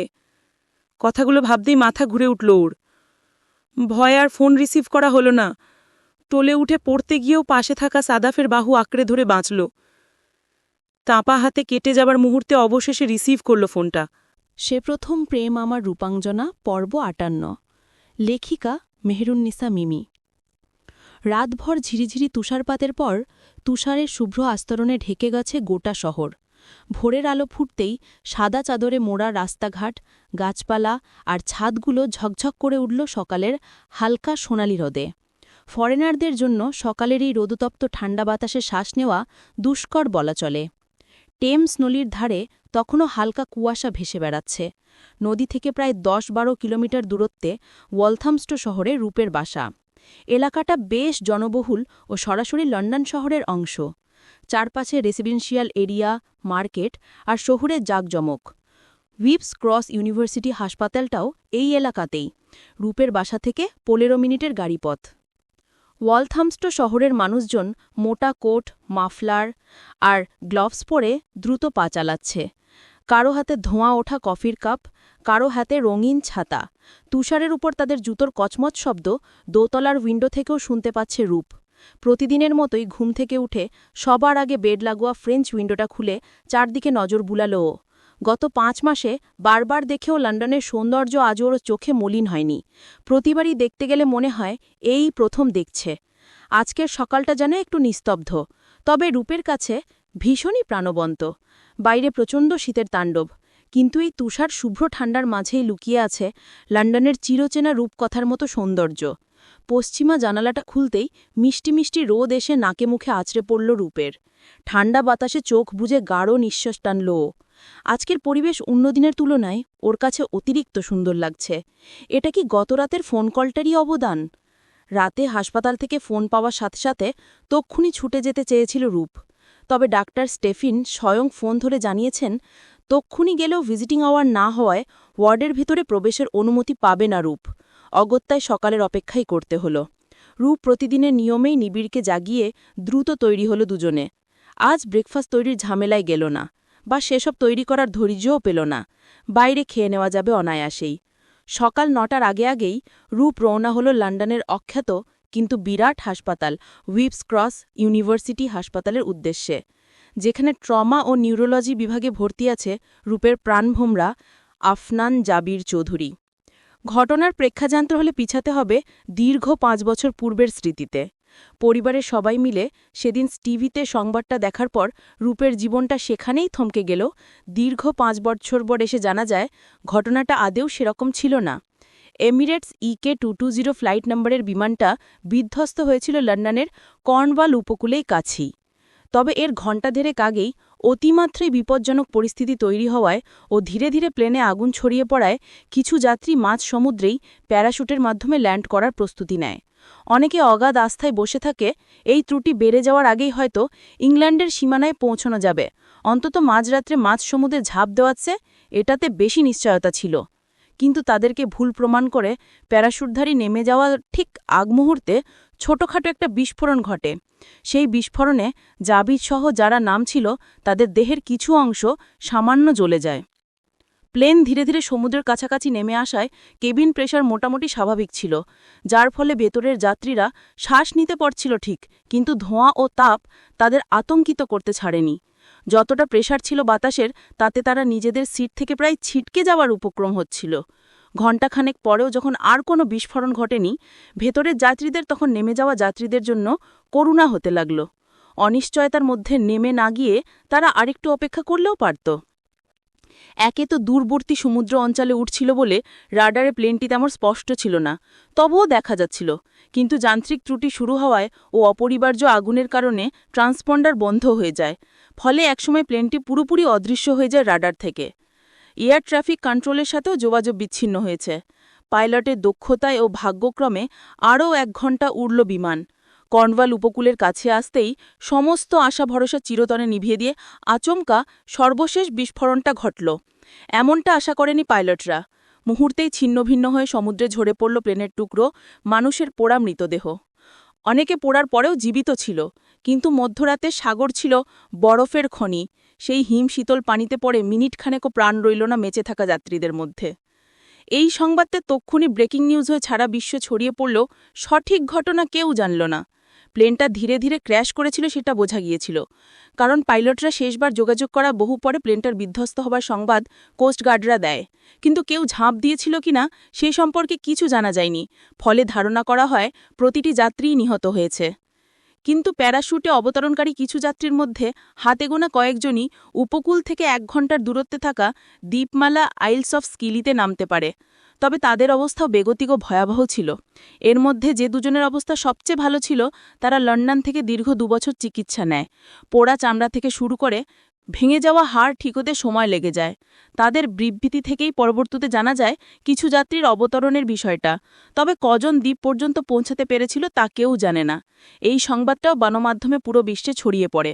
যে সংবাদটি টিভিতে দেখে উন্মাদের মতো কেনেছিল চৌধুরী বাড়ির প্রতিটি ব্যক্তিবর্গ। ভাবছিল সেই কয়জন ভাগ্যবানের মধ্যে একজন কি জাবির হতে পারত না? অথচ তারা জানত না জাবির পুরোপুরি ভাগ্যবান না থাকলেও আংশিক ভাগ্যবানই বলা যায়। মধ্যরাতে শীতকালীন বৃষ্টি ও কুয়াশার মধ্যে পাথুরে সেই দ্বীপে অবতরণটা সহজ ছিল না। প্লেন থেকে ঝাঁপ দেওয়ার পর প্যারাশুট নিয়ন্ত্রণ করা সম্ভব হচ্ছিল না। তার উপর কাছাকাছি পৌঁছতেই প্রবল ঝোড়ো হাওয়ায় প্যারাশুট ছিঁড়ে অতি দ্রুত জাবিরের পতন ঘটতে থাকে, তাও নিচের বড় বড় বোল্ডার ও পাথুরের ঢিবির দিকে। আইলস অফ স্কিলি মূলত পাথুরে দ্বীপমালাই। সেই অন্ধকার কুয়াশাচ্ছন্ন রাতের প্রহরে জাবির বুঝতে পেরেছিল প্লেন থেকে বেঁচে গেলেও নিচে পড়ে আর বাঁচার সম্ভাবনা নেই, কারণ সাধারণ প্যারাশুট ছিন্নতাই গুরুতর শারীরিক ক্ষতি বা মৃত্যুর জন্যই যথেষ্ট। তার ওপর এখানে এমন ঝোড়ো পরিবেশ আর নিচে পাথুরে জমি, বাঁচার আশা সে করতেও বা কীভাবে? বাতাসের ঘূর্ণিতে পড়ে যখন বিরাট চুনাপাথরের উপর আছড়ে পড়ল, মাথাটা ছিল তার নিচের দিকে, ফলে মারাত্মক আঘাতে মাথা ফেটে মস্তিষ্কে গুরুতর চোট পেয়ে চোখের পলকে জ্ঞান হারায় সে।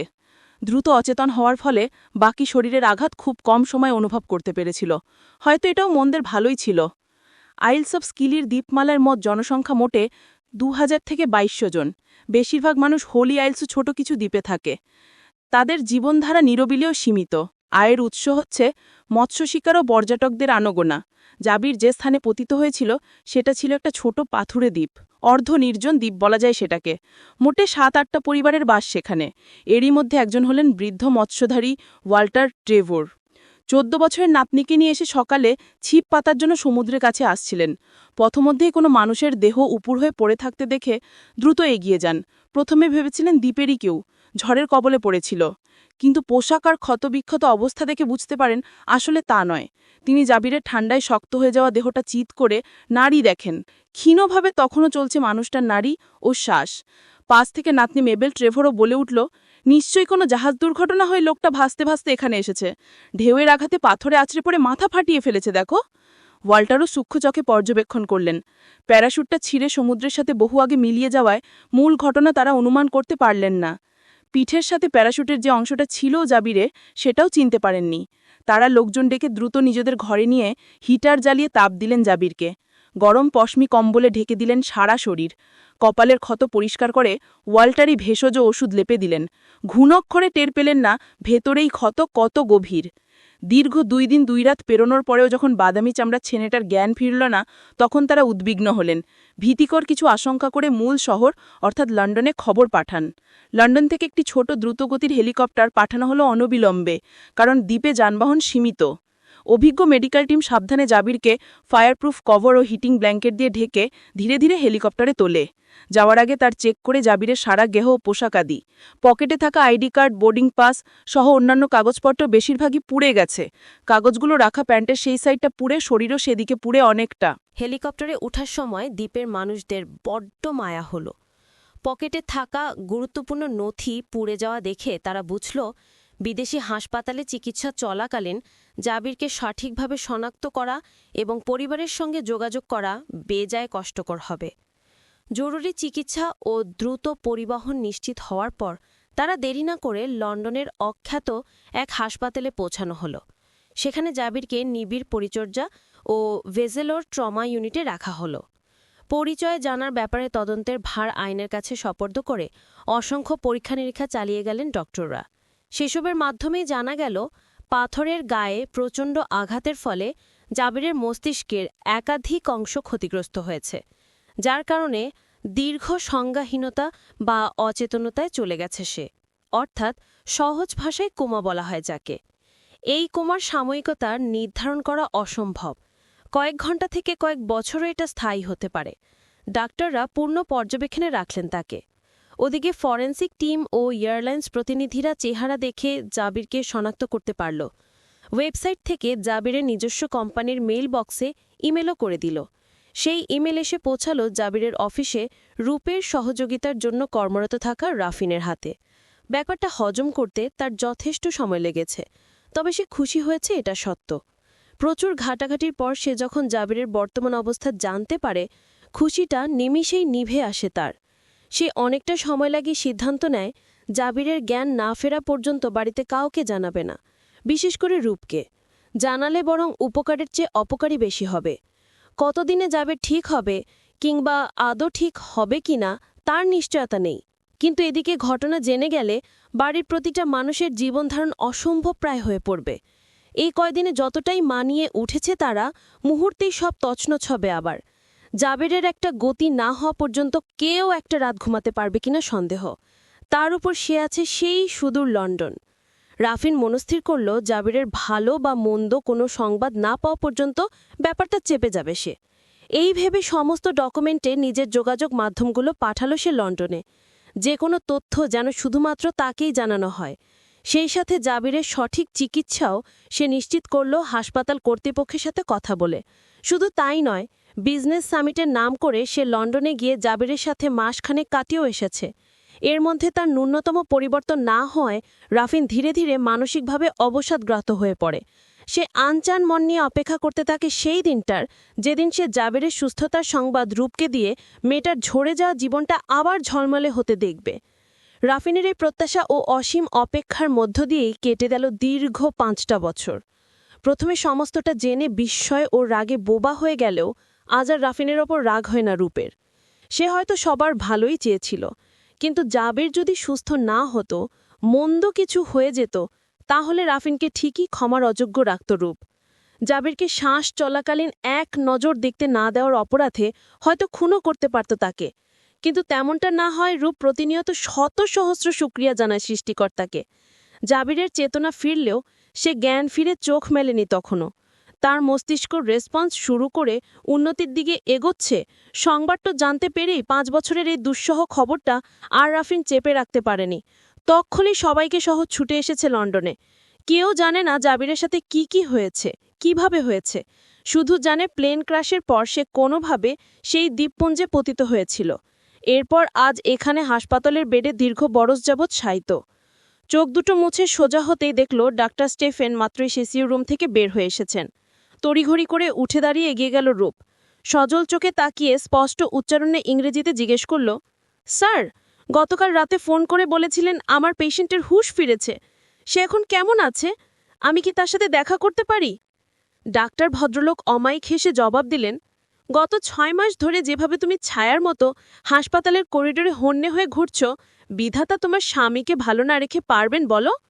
রূপ ফ্যালফ্যাল করে চেয়ে থাকলে ডাক্তার স্টেফিং জানান, সে ভালো আছে, বরঞ্চ আগের চেয়ে অধিক উন্নতি হয়েছে এবং হচ্ছে।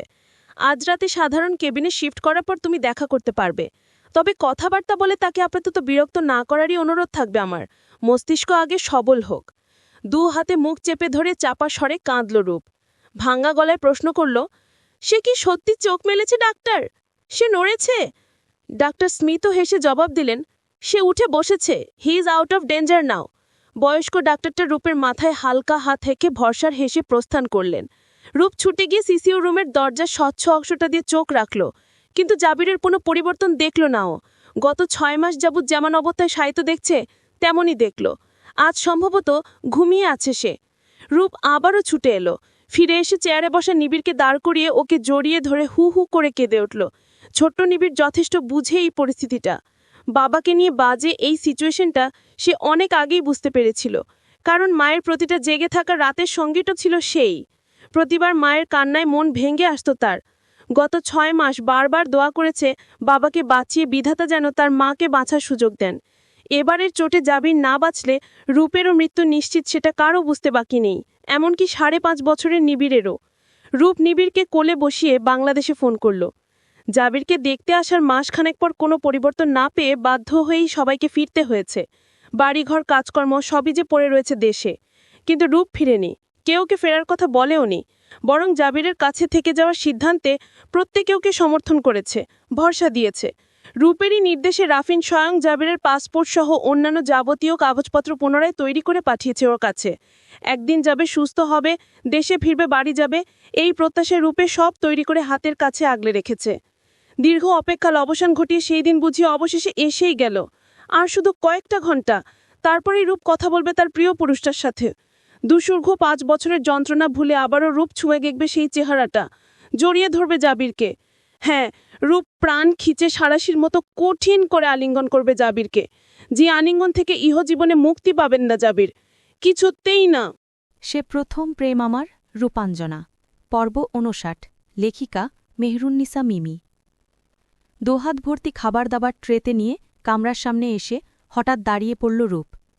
হাত খালি নেই, নক করবে কিভাবে? নক না করে ঢুকে যাওয়াটাকে ঠিক হবে? ব্যাপারটা সাদাসিধা হলে না হয় একটা কথা ছিল, কিন্তু সেটা এখন এতই ঘোলা যার দরুন স্ত্রী হয়েও জাবিরের কামরায় হুটহাট ঢুকে যেতে পারছে না রূপ।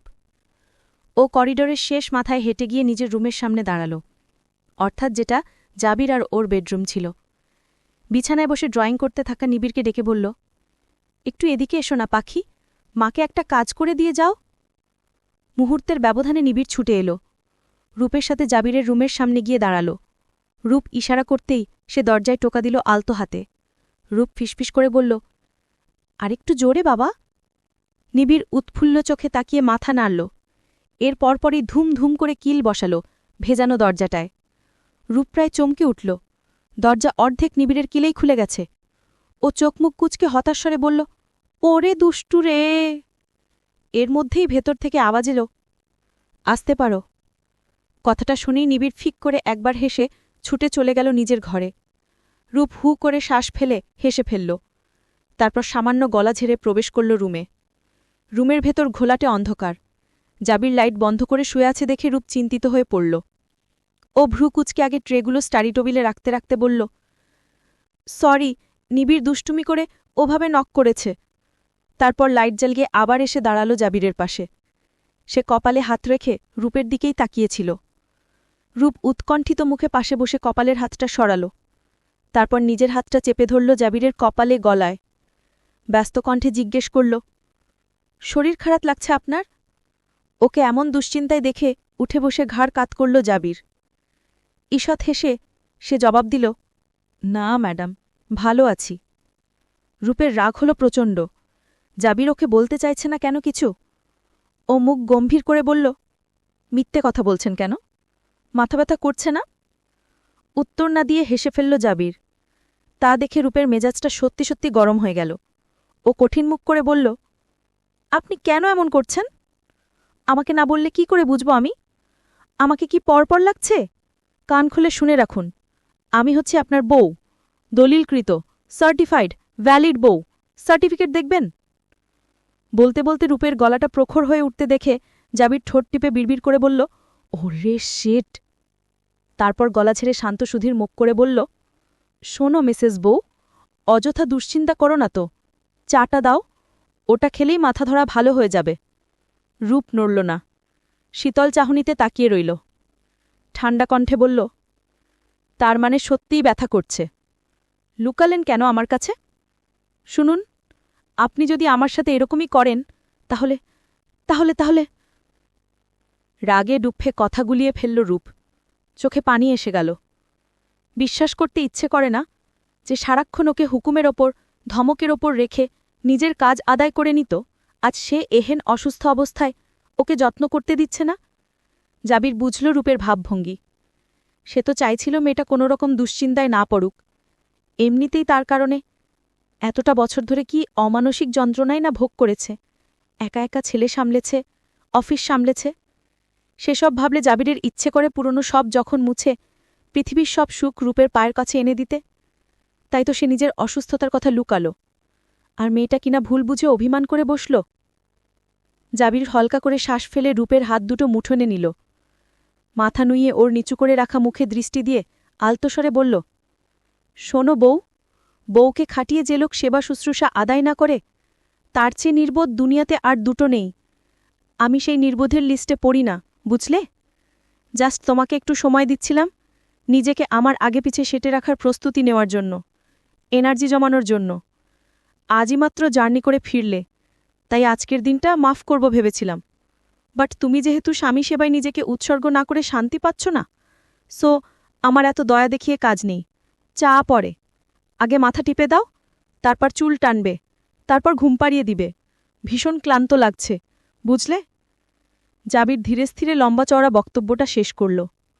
রূপ আচ্ছন্ন মতো তাকিয়ে রইল তার দিকে, অবাকর চাহনি। জাবির কি ওকে শান্ত করার জন্য এসব বলল? রূপকে কষ্ট পেতে দেখে তার কষ্ট হচ্ছিল।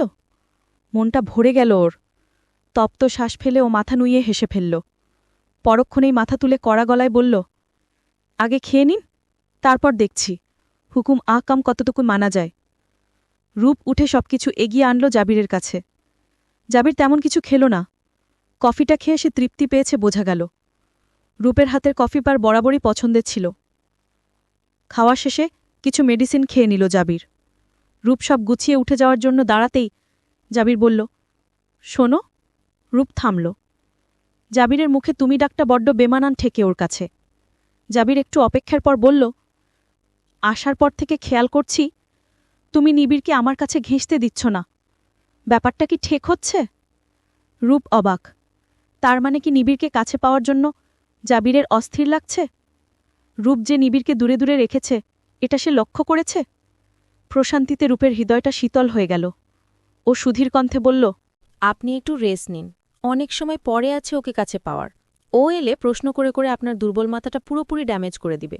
সুতরাং আগে কিছুটা সুস্থ হন, মানসিকভাবে প্রস্তুত হন দুনিয়ার যত আজগুবি প্রশ্নোত্তর এবং অদ্ভুত কথাবার্তা মোকাবিলার জন্য। তারপরও আসবে। রূপের কথার প্রতিউত্তরে জাবির আর কিছু বলল না। রূপ চলে গেল খাবারের উচ্ছিষ্টগুলো নিয়ে। ওগুলো রেখে দ্রুতই আবার ফিরে আসতে হবে। ও রুম থেকে বের হতেই দেখল নিবিড় এদিকেই আসছে। ও থেমে দাঁড়িয়ে জিজ্ঞেস করল, কোথায় যাচ্ছ? নিমির ধরা পড়ে যাওয়া দুষ্টুর মতো চোখ বড় করে বলল, কোথাও না। রূপ ভ্রু কুচকে সন্দেহের দৃষ্টিতে চাইলে সে ভোলাভালা মুখ করে বলল, মানে তোমাকে খুঁজতে যাচ্ছিলাম মা। রূপ জানে নিবিড় বাবার রুমে উকিঝুঁকি মারতেই যাচ্ছিল। লন্ডন থেকে ফেরার পর থেকে খেয়াল করেছে নিবিড়ের প্রচণ্ড আগ্রহ বাবাকে নিয়ে। বারবার সে দেখতে চাচ্ছে বাবা কোথায়, কি করছে, বাবা মানুষটা কেমন, এই ব্যাপারে তার সীমাহীন কৌতূহল। রূপ জানে না ওর কেমন অনুভূতি হচ্ছে। একদিকে যেমন জাবির ছেলের জন্য উতলা হয়ে আছে, তেমনি বাচ্চা ছেলেটাও নিজের বাবার জন্য অসীম অপেক্ষায় বসে আছে। রূপ একটু হেসে সামনে এগোতে এগোতে বলল, শোনো নিবিড়, আমার পিছনে এসো, আমার কথা মনোযোগ দিয়ে শোনো। তোমার বাবা এখন অসুস্থ, বুঝলে? তাকে ডিস্টার্ব করাটা ঠিক হবে বলো?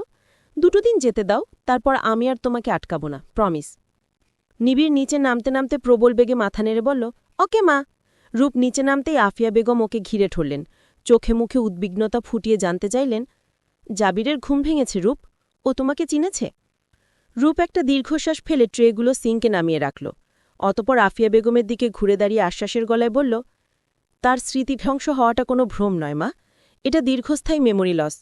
কবে, কিভাবে, কোন চিকিৎসায় ঠিক হবে জানা নেই। এভাবে হুটহাট সে স্মৃতি ফিরে পাবে না।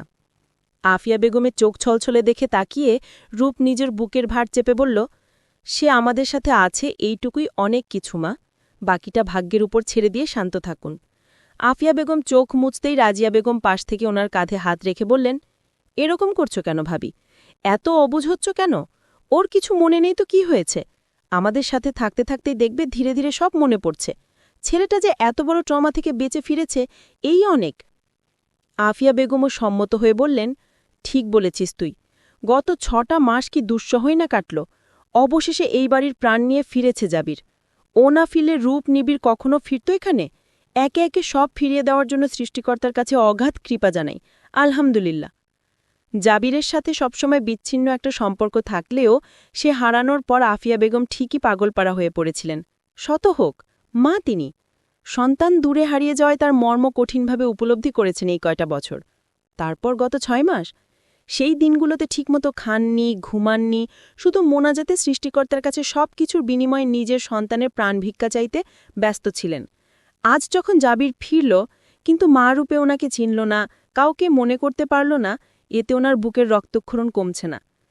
তবু ছেলেটা বেঁচে আছে, সুস্থ আছে, এই প্রবোধ দিয়ে মনকে শান্ত করেছেন। রাজিয়া বেগম রূপের দিকে তাকিয়ে তাড়া দিয়ে বললেন, এই তুইও তো জার্নি করে এলি, এসে তো একটু রেস্ট নিলি না, রুম গোছাতে লেগে গেলি, গিয়ে একটু রেস্ট নে এবার। রূপ হাঁ করে শ্বাস ফেলে বলল, আমার তো ক্লান্ত লাগছেই, কিন্তু এই বিচ্ছুকে দেখো না, এও তো জার্নি করে এলো, অথচ এক বিন্দু ঘুম নেই। প্রথমে হেল্পিংয়ের নামে আমার কাজগুলো আরও এলোমেলো করল, এরপর খাতা কলাম সিজার ফিজার সব বের করে ছড়িয়ে ছিটিয়ে মহাব্যস্ত হয়ে গেল। এর কি ঘুম পায় না? রূপ ঠোঁট ফুলে কথাগুলো বলতেই আফিয়া বেগম ছো মেরে নিবিড়কে কোলে তুলে নিলেন। কোমরে চাপ পড়ে চোখ মুখ কুচকে এলো, তিনি নামালেন না। কড়া গলায় বললেন, বাচ্চা মানুষকে নিয়ে এভাবে বলে না, বোকামে। দাদুভাই আমার সাথে থাকবে আজ থেকে, তুমি যাও নিশ্চিন্তে। এই বলে তিনি চোখের পানি বইয়ে নিবিড়ের গালে অসংখ্য চুমু খেয়ে বললেন, এতগুলো বছরে একটা বার দাদুর কাছে এলি না ভাই? মনের ছটফটানি দিয়ে নিজেই তোকে দেখতে গিয়েছি প্রতিবার, তোর মধ্যে নিজের ছেলেকে খুঁজে বেরিয়েছি। আর যখন এসেছিস, আমার থেকে দূরে গেলে খবর করে দিব তোর। 24 ঘন্টা আমার পাশে পাশে থাকবি, বুঝলি? নিবিড় তো এই থাকছিল। দাদুর সাথে দেখা হলেই সে বুঝত এই মানুষটা তাকে অতিমাত্রায় প্রশ্রয় দিতে সদা উন্মুখ। তাই তো সে নিজেও অপেক্ষায় থাকত কবে দাদু যাবে তার কাছে। আফিয়া বেগমের কথা শেষ হতেই নিবিড় টুপটুপ করে বেশ কয়েকটা চুমু খেল তার গালে। আফিয়া ও রাজিয়া বেগম একসাথে হেসে উঠলেন। হেসে উঠল রূপ নিজেও। অথচ ওর চোখে পানি টলমল করছে বিধায় সব ঝাপসা লাগছে। এমন একটা সুখী পরিবার, শান্তির জীবনই তো স্বপ্ন দেখেছিল সে 5.5 বছর আগে। আজ সেসব পেয়ে গিয়ে আনন্দে বুকটা ভীষণ ভার ভার ঠেকছে। ও হাসতে হাসতে মুখে 2 হাত চেপে কেঁদে ফেলল, ফুপিয়ে উঠল খানিকটা। রাজিয়া বেগম তা দেখে ওর মাথায় হাত বুলিয়ে ওকে নিজের বুকে টেনে বললেন, বোকা মেয়ে, এখনও কাঁদবি? এত বছর কি কম কেঁদেছিস? আজ কান্নার দিন শেষ হলো, আজ থেকে কান্না নিষিদ্ধ আমাদের, কাঁদিস না মা। বলতে বলতে তিনিও কেঁদে ফেললেন। এতে রূপের কান্নার মাত্রাও আরও বৃদ্ধি পেল। রাজিয়া বেগম ওর মাথায় কিছুক্ষণ আদরে পরশ বুলিয়ে শেষে মেকি ধমকের সুরে বললেন, হয়েছে, যা তো এবার। ছেলেটা একা একা কি করছে কে জানে। আমরা আজ কেউ আর বিরক্ত করছি না, যাচ্ছি না ওর কাছে, কিন্তু তুই 24 ঘন্টা পাশে থাক, যা রূপ। রূপ মাথা উঠে চোখ মুছে মাথা নাড়ল, একটু হাসার চেষ্টা করল। নিবিড়ের দিকে তাকিয়ে দেখল সে ইতিমধ্যেই দাদির সাথে ব্যস্ত হয়ে পড়েছে। আফিয়া বেগম ওকে তাকের ওপর বসিয়ে পাশের চুলায় কিছু তৈরি করে দিচ্ছেন। নিশ্চয়ই এর মধ্যে দুষ্টু ছেলেটা কিছু আবদার করে ফেলেছে। রূপ হেসে ফেলে রুমের উদ্দেশ্যে সিঁড়ির দিকে এগোতে লাগল। যেতে যেতে ভাবল, প্রতিটা মানুষের মনে একটাই আশা আজ, ধীরে ধীরে জাবিরের সব মনে পড়বে, স্মৃতি ফিরবে তার। কিন্তু রূপ জানি এমনটা হবে না। রেট্রোগ্রেড অ্যামনেশিয়া থেকে ধীরে ধীরে বা হুটহাট যেভাবেই হোক কেউ স্মৃতি ফিরে পায় না। যদি কখনো পায় সেটা চিকিৎসাগতভাবে পুরোপুরি যৌক্তিক না হলেও একেবারে অসম্ভবও নয়, তবে মানব জীবনে এটা খুবই লিরল। রেট্রোগ্রেড অ্যামনেশিয়া থেকে কেউ রিকভার হয়েছে এরকমটা শোনা যায় না বললেই ভালো। একেবারে অসম্ভব না হলেও অসম্ভব বললেও দোষ হবে না। এমনটাই বর্ণনা করেছিলেন লন্ডনের বিখ্যাত নিউরোলজিস্ট ও নিউরোসাইকাট্রিস্ট প্রফেসর স্টেফেন উইলিয়াম। এই কথাগুলো বিস্তারিত কাউকে বলেনি রূপ। কি দরকার সবার আশায় পানি ঢালার? কিছু আশা ধারণ করে যদি মানুষ সুখ খুঁজে পায়, তাহলে আশা নিয়ে বেঁচে থাকাই শ্রেয়। রুমে পৌঁছে জাবিরের মাথা টিপে দিতে দিতে রূপের মনে পড়ল সেদিনের সেই বিভীষিকাময় মুহূর্তটা।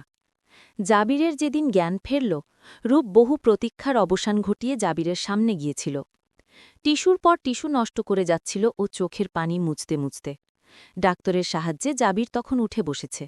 মাথায় বা হাতে পায়ে কোনো ব্যান্ডেজ নেই। কেটে খেলা চুলগুলো আবার আগের মতো ঘাড় সমান লম্বা হয়ে গিয়েছে। শুধু দাড়ি গোফগুলো একটু বেড়েছে, এই যা। সেটাও নিতান্তই কম, কারণ দীর্ঘদিন যাবৎ হাসপাতালের স্টাফরা নিয়মানুযায়ী চুল দাড়ি সব ছেটে দিত। সম্পূর্ণ সুস্থ মানুষের মতো জাবিরকে চোখের সামনে পেয়েই এক ছুটে তাকে জড়িয়ে ধরেছে রূপ। অনবরত কেঁদেছে হাসপাতালে ঢোকার পর থেকেই। দুঃখে এতদিন কান্নাকাটি থেকে ফুরসত পায়নি। সেদিন অতি সুখেও যেন সেই কান্নারই প্লাবন বয়ে যাচ্ছিল। মানুষের সুখ দুঃখ সবকিছুর একমাত্র বহিঃপ্রকাশ হয়তো কান্নার মাধ্যমেই সঠিকভাবে প্রকাশ পায়। দীর্ঘ সময় কেঁদে কেটে রূপ যখন মুখ তুলল, আচমকা খেয়াল হলো জাবির একটাও কথা বলেনি এতক্ষণ। ওকে থামায়নি, এমনকি জড়িয়েও ধরেনি ওকে। চুপচাপ বসেছিল সে। তার চোখের তারায় এক রাজ্য পরিমাণ বিস্ময় দেখে আতকে উঠেছিল রূপ। ও নিজেও কথা বলতে পারছিল না। এত বছরের অপেক্ষা মিটিয়ে জাবিরকে কাছে পেয়ে, সজ্ঞান পেয়ে ও তখত বাকরুদ্ধ। শুধু হেঁচকি তুলতে তুলতে জাবিরের গালে মুখে হাত বুলিয়ে যাচ্ছিল। জাবিরের তাতেও বিকার নেই। রূপ ভেবে পেল না জাবির এখনও ওর কান্না কি করে সহ্য করছে। আজকে রূপের হাসি কান্নায় তার আর কোনো আসছে যাচ্ছে না, নাকি সে এখনও ঘোরের ভেতরই রয়েছে? সব প্রশ্ন ও সন্দেহের অবসান ঘটিয়ে জাবিরই হঠাৎ প্রশ্ন করল, কে তুমি? রূপ বুঝল না কথাটা। কি বলেছে জাবির? সে কি রাগ করে আছে রূপের সাথে? কেন রাগ করে আছে? রাগ তো রূপের হওয়ার কথা। কতটা দিন ওকে দুশ্চিন্তায় দুরাশায় জর্জরিত রেখে মানুষটা ঘুমিয়েছে দিনের পর দিন। অজস্র অভিযোগ রূপের মনে উথলে আসলেও মুখে কিছুই উচ্চারণ করতে পারল না ও। জাবির আবারও একই প্রশ্ন করলে রূপ তাৎক্ষণিক তাকে আষ্টে পিষ্টে জড়িয়ে ধরে হু হু করে কেঁদে ফেলে বলল, জাবির জাবির। জাবির যখন খেয়াল করল তার কিছুই মনে পড়ছে না, সে মেয়েটাকে সরাল না। সে চট করে বুঝতে পেরে গিয়েছে তার স্মৃতি নষ্ট হয়ে গিয়েছে। বিগত জীবনের কিচ্ছু তার স্মরণে আসছে না। কিভাবে ও কেন সে হাসপাতালের বিছানায়, তাও ভেবে উত্তর পেল না। এসব বুঝতে পেরে সে ভাবল, মেয়েটা যেহেতু তার সুস্থতায় কাঁদছে, তাহলে এ পরিবারেরই কেউ হবে। বিচক্ষণ জাবির তাই আলতো করে রূপের মাথায় হাত রাখল শুধু। কিন্তু এতে রূপের তুষ্টি হল না। ও কান্নারত মুখ তুলে ধমকে ওচে বলল, জড়িয়ে ধরছেন না কেন আমাকে? আপনি কি আমাকে ভুলে গেলেন? 5 বছরেই ভুলে গেলেন আপনি আমাকে? জাবির তবুও কিছু বলল না। সে একই রকমভাবে বসে থেকে রূপের কথা শুনল। ওর কাণ্ড দেখল। মেয়েটা কেমন পাগলের মতো কেঁদে কেটে একবার তাকে খপ করে জড়িয়ে ধরছে, আরেকবার সরে গিয়ে অজস্র অভিযোগের নহর ছোটাচ্ছে। পরক্ষণেই ঝরঝরিয়ে কেঁদে ফেলে ঢলে পড়ছে জাবিরের বুকে। জাবির বুঝতে পারল না তার চিন্তায় এমন দিশাহারা বিধ্বস্ত মেয়েটি সম্পর্কে তার কে হতে পারে। আধ ঘণ্টা পর রূপ যখন একটু সুস্থির হল, জাবিরের প্রতিক্রিয়া এবার সত্যিই ওকে ভাবালো। অজানা ভয়াবহ আশঙ্কায় হাত পা ঠান্ডা হয়ে এল ওর। জাবিরের ঘাড়ের 2 পাশে হাত রেখে কাঁপা কাঁপা স্বরে জিজ্ঞেস করল, আপনি আমাকে চিনতে পারছেন না? জাবির সরল অভিব্যক্তিতে শান্ত স্বরে জবাব দিল, আমি সত্যি তোমাকে চিনতে পারছি না। সেই মুহূর্তেই ট্রলে উঠল রূপের পৃথিবীটা। তৃষ্ণায় হঠাৎ করেই গলা শুকিয়ে চৌচির হয়ে গেল। জাবিরকে ছেড়ে ও ছিটকে দূরে সরে গেল। এক মুহূর্ত নীরব থেকে পরমুহূর্তেই আবার গগনবিদারী কান্নায় ভেঙে পড়ল। জাবির অনর বসে থেকেই ওকে ডাকার চেষ্টা করল। শোনো, তুমি। বলার আগেই রূপ চিৎকার করে উঠল। আপনি আমাকে তুমি করছেন কেন? রূপ আবারও ছুটে এসে জাবিরের দুই গাল ঝাঁকিয়ে পাগলের প্রলাপের মতো বলল, আমি রূপ, আপনার বউ, আপনার সন্তানের মা। আমাকে চিনতে পারছেন না? এ কেমন অভিনয় শুরু করলেন? আপনি আমাকে চিনবেন না এমনটা কি করে হতে পারে? আচ্ছা, আপনি একটু ঘুমান। আপনার মাথায় ওষুধের প্রভাব, মনে হয় তন্দ্রায় আছেন আপনি। জেগে দেই সম্পূর্ণ, জিগলেই চিনবেন আমাকে। ঘুমান। রূপ থরথর করে কম্পিত হাতে বেডটা ঠিক করতে লাগল। বারবার জাবিরকে অনুরোধ করছে শোবার জন্য। বিস্তর একটা ঘুমই পারবে এখন জাবিরকে স্থিতিশীল করতে। খানিক আগের চিৎকার শুনে ডিউটি ডাক্তার যখন কেবিনে প্রবেশ করলেন, রূপ তাকেও বলল জাবিরের ঘুম প্রয়োজন। তিনি রূপের কাছে এমলোমেলোভাবে ঘটনা শুনে চিন্তিত হয়ে গেলেন। অবশেষে বললেন, আপনাকে নয়, উনি হয়তো কাউকেই চিনতে পারবেন না এখন, এমনকি কিছু স্মরণও করতে পারবেন না। আপনি অযথা দুশ্চিন্তা না করে, ওনার মধ্যে স্ট্রেস তৈরি না করে আপাতত বাইরে যান, আমরা কিছু টেস্ট করব। ডাক্তারের কথাগুলো এতক্ষণে রূপকে থমকে দিল। ও জাবিরের দিকে নির্নিমেষ তাকিয়ে থেকে অবশেষে নিঃশব্দে বের হয়ে গেল কিবিন ছেড়ে। প্রার্থনা করতে লাগল পরীক্ষা নিরীক্ষার ফল যেন বাজে কিছু না আসে। ডাক্তার যেমনটা বললেন তেমনটা যেন না হয়, ওনার কথা যেন ভুল প্রমাণ হয়। চলবে। সে প্রথম প্রেম আমার রূপঞ্জনা। পর্ব ৬০ লেখিকা মেহেরুন্নিসা মিমি। রূপের প্রাণখিচা প্রার্থনা বিফল হয়ে ডাক্তারদের নিরীক্ষণ ও পর্যবেক্ষণের পর বুঝা গেল জাবিরের মেমোরি লস হয়েছে। শর্ট টাইম নয়, রেট্রোগ্রেড অ্যামনেশিয়া, যেটা চিরস্থায়ী স্মৃতিভ্রংশ রোগ বলে চিকিৎসাবিজ্ঞানে পরিচিত। কিছু করার ছিল না।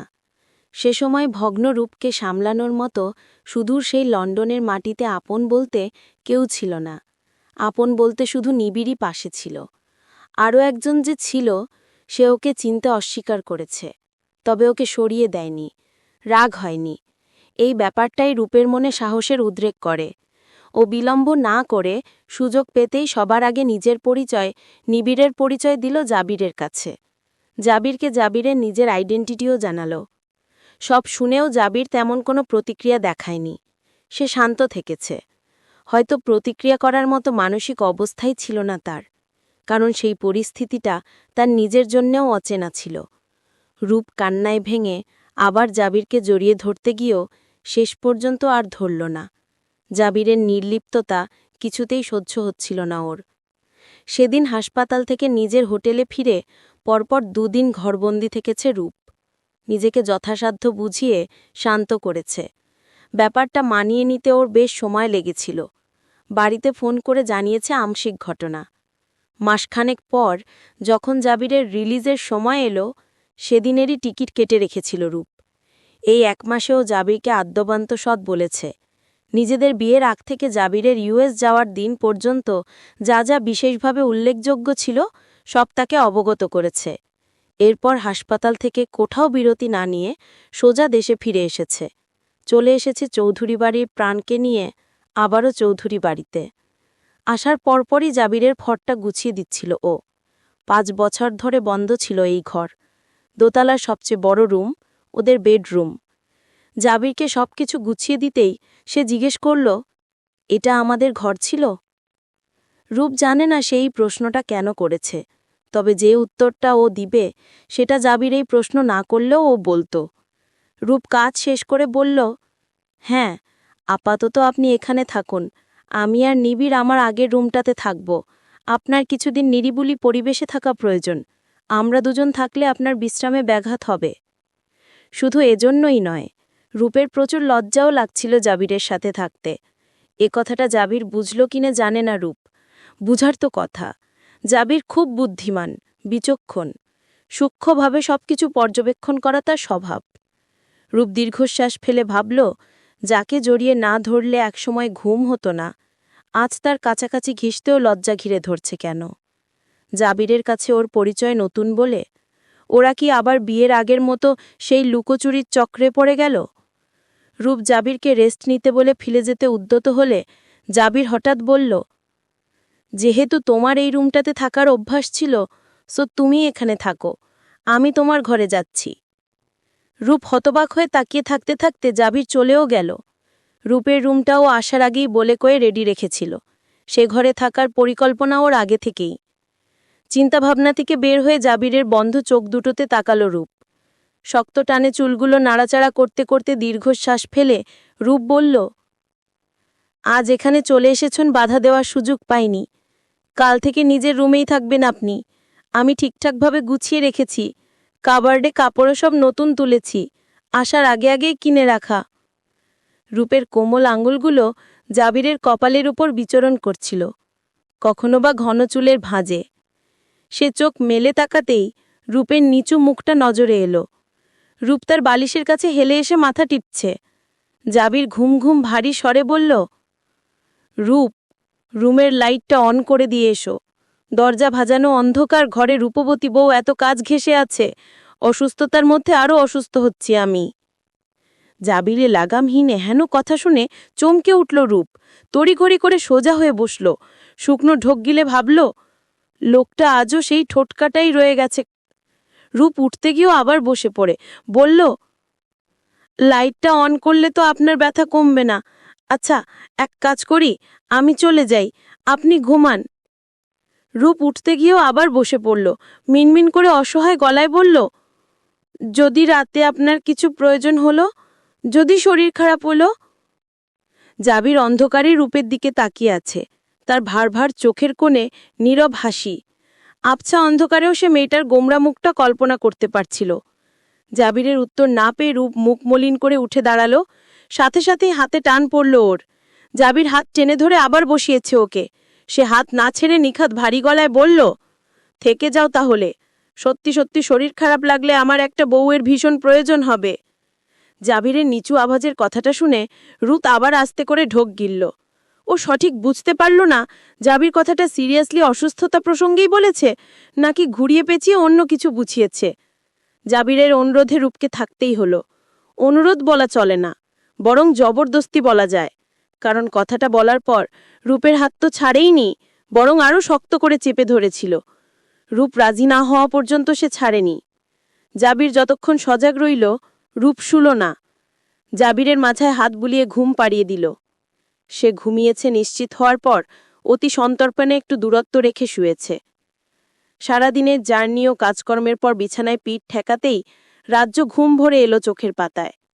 বহু বছর পর এই বাড়িতে ঘুমালো রূপ, যে বাড়ি থেকে একদিন প্রিয় মানুষটাকে বিদায় জানানোর পর হারিয়ে ফেলেছিল।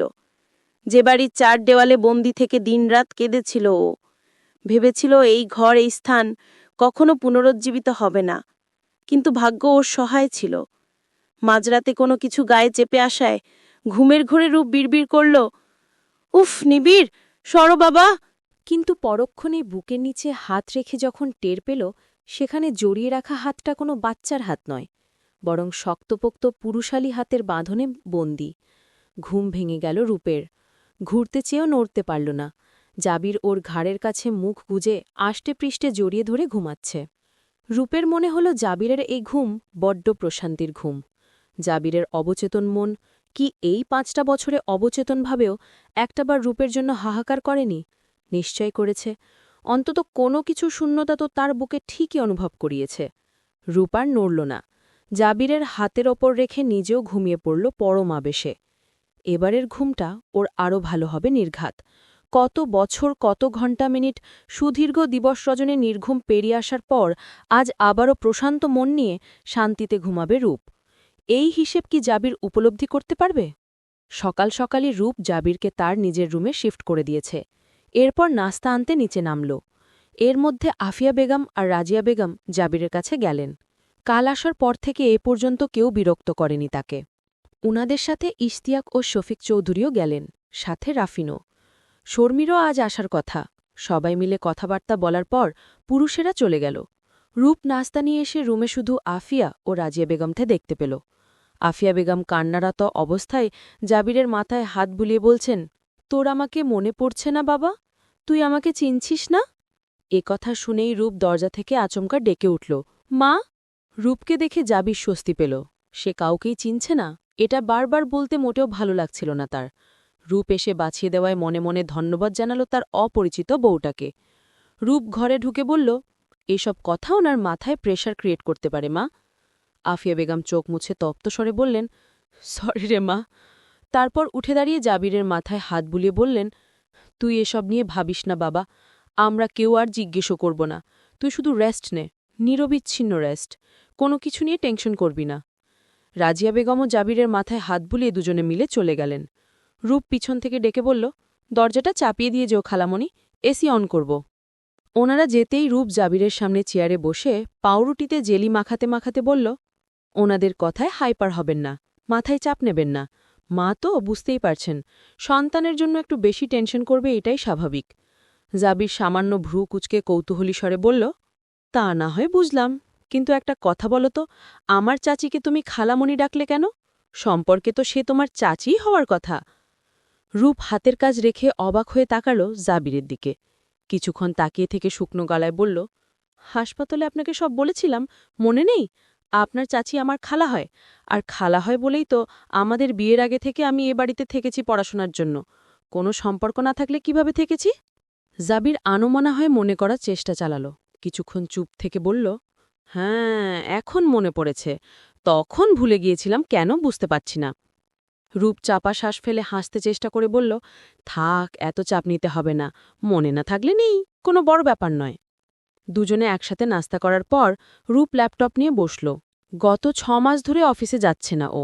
ভাগ্যিস সমস্ত কিছু সামলানোর দায়িত্বটা রাফিন নিয়েছিল, নয়তো জাবিরের তৈরি তার এত সাধের কোম্পানিটা ভেসে যেত। রূপ ল্যাপটপে 6 মাসের সমস্ত কার্যক্রম পর্যবেক্ষণ করল। কনফারেন্সে নতুন করে অনুপ্রবেশ ঘটল ওর, তবে এবার ও আর নিজের উপর নিতে চায় না ঝামেলা। ওকে এত ব্যস্ত দেখে জাবির জিজ্ঞেস করল, মেয়ে মানুষের কিসের এত অফিসিয়াল কাজ কারবার? রূপ হেসে বলল, মেয়ে মানুষের নয়, অ্যাকচুয়ালি পুরুষেরই, মানে আপনার অফিস, যেটা 5 বছর ধরে আমি পরিচালনা করছিলাম। গত 6 মাস আপনার বড় ভাই পরিচালনা করছে। লন্ডনে বসেও আমি কিছু কিছু কাজ চালিয়ে গিয়েছিলাম। জাবির বেশ আগ্রহ নিয়ে উৎসুক হয়ে বলল, আমার অফিস? স্বত্বাধিকারী ছিলাম নাকি? জি হ্যাঁ মহাশয়, একক মালিকানাধীন কোম্পানি রয়েছে আপনার নিজের। জাবির মাথা নেড়ে বলল, গ্রেট, তো এক কাজ করো, তোমার কাজকর্ম আমাকে বুঝিয়ে দাও, যার দায়িত্ব তার ঘাড়েই ফিরে আসুক। অন্যরা তো অনেক উপকার ইতিমধ্যেই করে ফেলল আমার। রূপ উৎফুল্ল চিত্তে বলল, জয়েন করতে চান? বাবা, বাঁচলাম আমি। জানেন কতটা প্যারাদায়ক লাগে আমার এসব? শুধুমাত্র নিবিড়ের কথা ভেবে কোম্পানিটা গঙ্গায় ভেসে যাওয়া থেকে বাঁচিয়ে রেখেছিলাম। চলুন তাহলে, আপনাকে চলতি কাজকর্ম সব দেখাই। বেশিক্ষণ লাগল না জাবির বিষয়গুলো বুঝতে। সবকিছু চেক করতে মনে হচ্ছিল সব তার পরিচিত সাবজেক্ট, সব জানে সে। রূপ প্রস্তাব দিল ঘরে বসে বসে বোর না হয়ে অফিস থেকে ঘুরে আসা যাক। জাবিরকেও সব বুঝিয়ে দেওয়া হবে, সাথে দীর্ঘদিন রূপের অনুপস্থিতির প্রভাবও দেখা আসা যাবে। তখনই অফিসের উদ্দেশ্যে বের হয়ে গেল তারা। জাবিরকে ফরমাল পোশাকে দেখার পর অপলক তাকিয়ে রইল রূপ। জাবির টের পাওয়ার আগেই চোখ সরিয়ে নিল, মনে মনে আওড়াল, ভীষণ সুপুরুষ। একসাথে নিচতলায় নেমে এসে জাবিরকে আশেপাশে উঁকিঝুঁকি মারতে দেখে রূপ জিজ্ঞেস করল, কি খুঁজছেন? জাবির সহজ গলায় উত্তর দিল, নিবিড়কে। ওকে তুমি কোথায় বন্দি করে রাখলে বলো তো? রূপ মুচকি হেসে বলল, ও তো 9টায় স্কুলে চলে গেছে, প্রি স্কুলে দিয়েছিলাম। জাবির ছোট পড়ে ওহ বলে বের হল রূপকে নিয়ে। গ্যারেজ পর্যন্ত পৌঁছে জাবির চাবি হাতে নিজের গাড়ির দিকে এগিয়ে গেল। রূপকে থেমে দাঁড়িয়ে যেতে দেখে সে পিছনে ঘুরে প্রশ্নবোধক ভঙ্গিতে ভ্রু নাচল। এক কোণে কভার দিয়ে ঢেকে রাখা বাইকটার দিকে ইশারা করে রূপ বলল, চালাতে পারবেন? জাবির সেদিকে তাকিয়ে জানতে চাইল, আমার? রূপ মাথা নেড়ে হ্যাঁ বোঝাল। জাবির বাইকটার কাছে গিয়ে কভারটা সরিয়ে দেখল একদম চকচক করছে। নিয়মিত যে পরিষ্কার করা হয় সেটা দেখেই বোঝা যাচ্ছে রূপ দুটোই বাড়ি থেকে গিয়ে চাবি এনে জাবিরের হাতে দিল। বহুদিন পর সেই আগের মতো মুক্ত বিহঙ্গের মতো বাইকে করে রাস্তায় বের হল রূপ জাবির। আনন্দে রূপের উঠতে ইচ্ছে করছে। ওর সে আনন্দ জাবিরের চোখ এড়ায়নি। সে রাইড করতে করতে বলল, বাইক রাইডিং পছন্দ? অনেক। অফিসের সবগুলো সেক্টর ঘুরে দেখতে দেখতে দুপুর পেরিয়ে গেল ওদের। রাফিন নিজে উপস্থিত থেকে সকল হিসাব নিকাশ বুঝিয়ে হস্তান্তর করল জাবিরকে। বহুদিন পর কর্মস্থলে এসে অল্পতেই ক্লান্ত হয়ে পড়ল রূপ। জাবিরের কেবিন, যেটাতে এতদিন বসেছে ও, সেখানে গিয়ে ধপ করে সুইভেল চেয়ারটাতে বসে পড়ল। পিছু পিছু জাবিরও এলো। সে হেসে ফেলে বলল, এটুকুতেই ক্লান্ত হয়ে গেলে? কিভাবে সামলেছ 5 বছর? রূপ ডেস্ক থেকে গ্লাস নিয়ে পানি খেয়ে বলল, সত্যি বলতে তখন কাঁধের উপর দায়িত্ব ছিল, চাপ ছিল, তাই ক্লান্তি শব্দটাও শরীরের আশেপাশে ঘেঁষেনি। আজ মস্তিষ্ক জানে দায়িত্ব সামলে নেওয়ার মানুষ উপস্থিত আছে। শরীরে তাই সহজেই অলসতা চেপে গেল। রূপের কথার মাঝে ওর ফোনটা বাজল। রাজিয়া বেগমের ফোন দেখে দ্রুতই রিসিভ করল ও। ওপাশ থেকে ভেসে এলো নিবিড়ের গলা। কোথায় গেলে মা? রূপ কোমল কণ্ঠে মমত্ব ঢেলে বলল, অফিসে এসেছি মা, তুমি গোসল করে দাদুর সাথে লাঞ্চ করে ফেলো, আমি আর বাবা এক্ষুনি চলে আসছি। ওকে। নিবিড়ের কথা শেষ হলে রাজিয়া বেগম ফোন ধরে বললেন, দ্রুত আসিস রূপ, শর্মী রায়ান এসে সেই কখন থেকে অপেক্ষা করছে তোদের জন্য।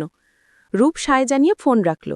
জাবির ওর পাশে চেয়ার টেনে বসে বলল, আমার কি মনে হয় জানো, জ্ঞান ফেরার পর তুমি আমাকে একে একে সবিস্তারে সব বর্ণনা না করে শুধু যদি নিবিড়কে আমার সামনে দাঁড় করিয়ে দিতে, আমি নির্বিঘ্নে বুঝে যেতাম আমার বিয়ে হয়েছিল এবং ওটা আমারই সন্তান।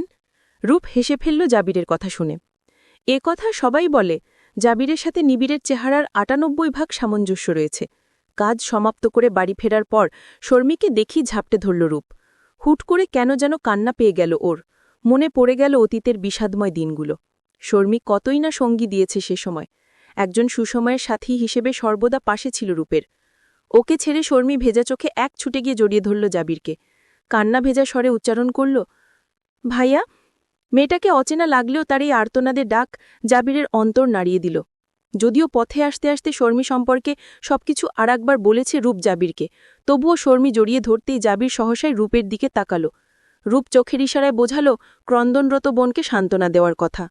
শর্মীকে তুইতোকারি করে কথা বলতেও কড়া করে মনে করিয়ে দিয়েছিল রূপ। সেই অনুসারেই জাবির বলল, কাঁদিস না, শান্ত হ শর্মী। শর্মী মাথা তুলে ফুপিয়ে বলল, তুমি ফিরেছ ভাইয়া, অবশেষে তুমি ফিরেছ। রায়ানও এসে আলিঙ্গন করল জাবিরের সাথে। হালচাল জিজ্ঞাসাবাদ চলল। রায়ান জানিয়েছিল জাবির রায়ানের খুব পুরনো বন্ধু। তবুও তার বর্তমান অবস্থা জেনে রায়ান সে মোতাবেকই কথাবার্তা বলেছে, অস্বস্তিদায়ক কিছু উচ্চারণও করেনি। এই ফাঁকে কোথা থেকে দৌড়ে এলো নিবিড়। ওকে দেখতে পেয়ে হঠাৎ ছোঁ মেরে কোলে তুলে নিল জাবির। গালে হাত বুলিয়ে বলল, তোমাকে আজ পেয়েছি, চলো। এই বলে সে নিবিড়কে নিয়ে নিদের রুমের উদ্দেশ্যে চলে গেল। ব্যাপারটাতে রূপ বেজায় খুশি হয়ে হাসল। বাবা ছেলের এই বন্ধন দেখার জন্য কত তোড়পাছে ও। আজ সেই দৃশ্য দেখে চোখ জুড়াল, জন্মধন্য হল যেন। চলবে। গল্পটি কেমন লাগলো আপনার অনুভূতি আমাদের সাথে শেয়ার করতে কমেন্টে লিখুন। আরও নতুন গল্প পেতে চ্যানেলটি সাবস্ক্রাইব করুন। আপনাদের ভালোবাসাই আমাদের অনুপ্রেরণা।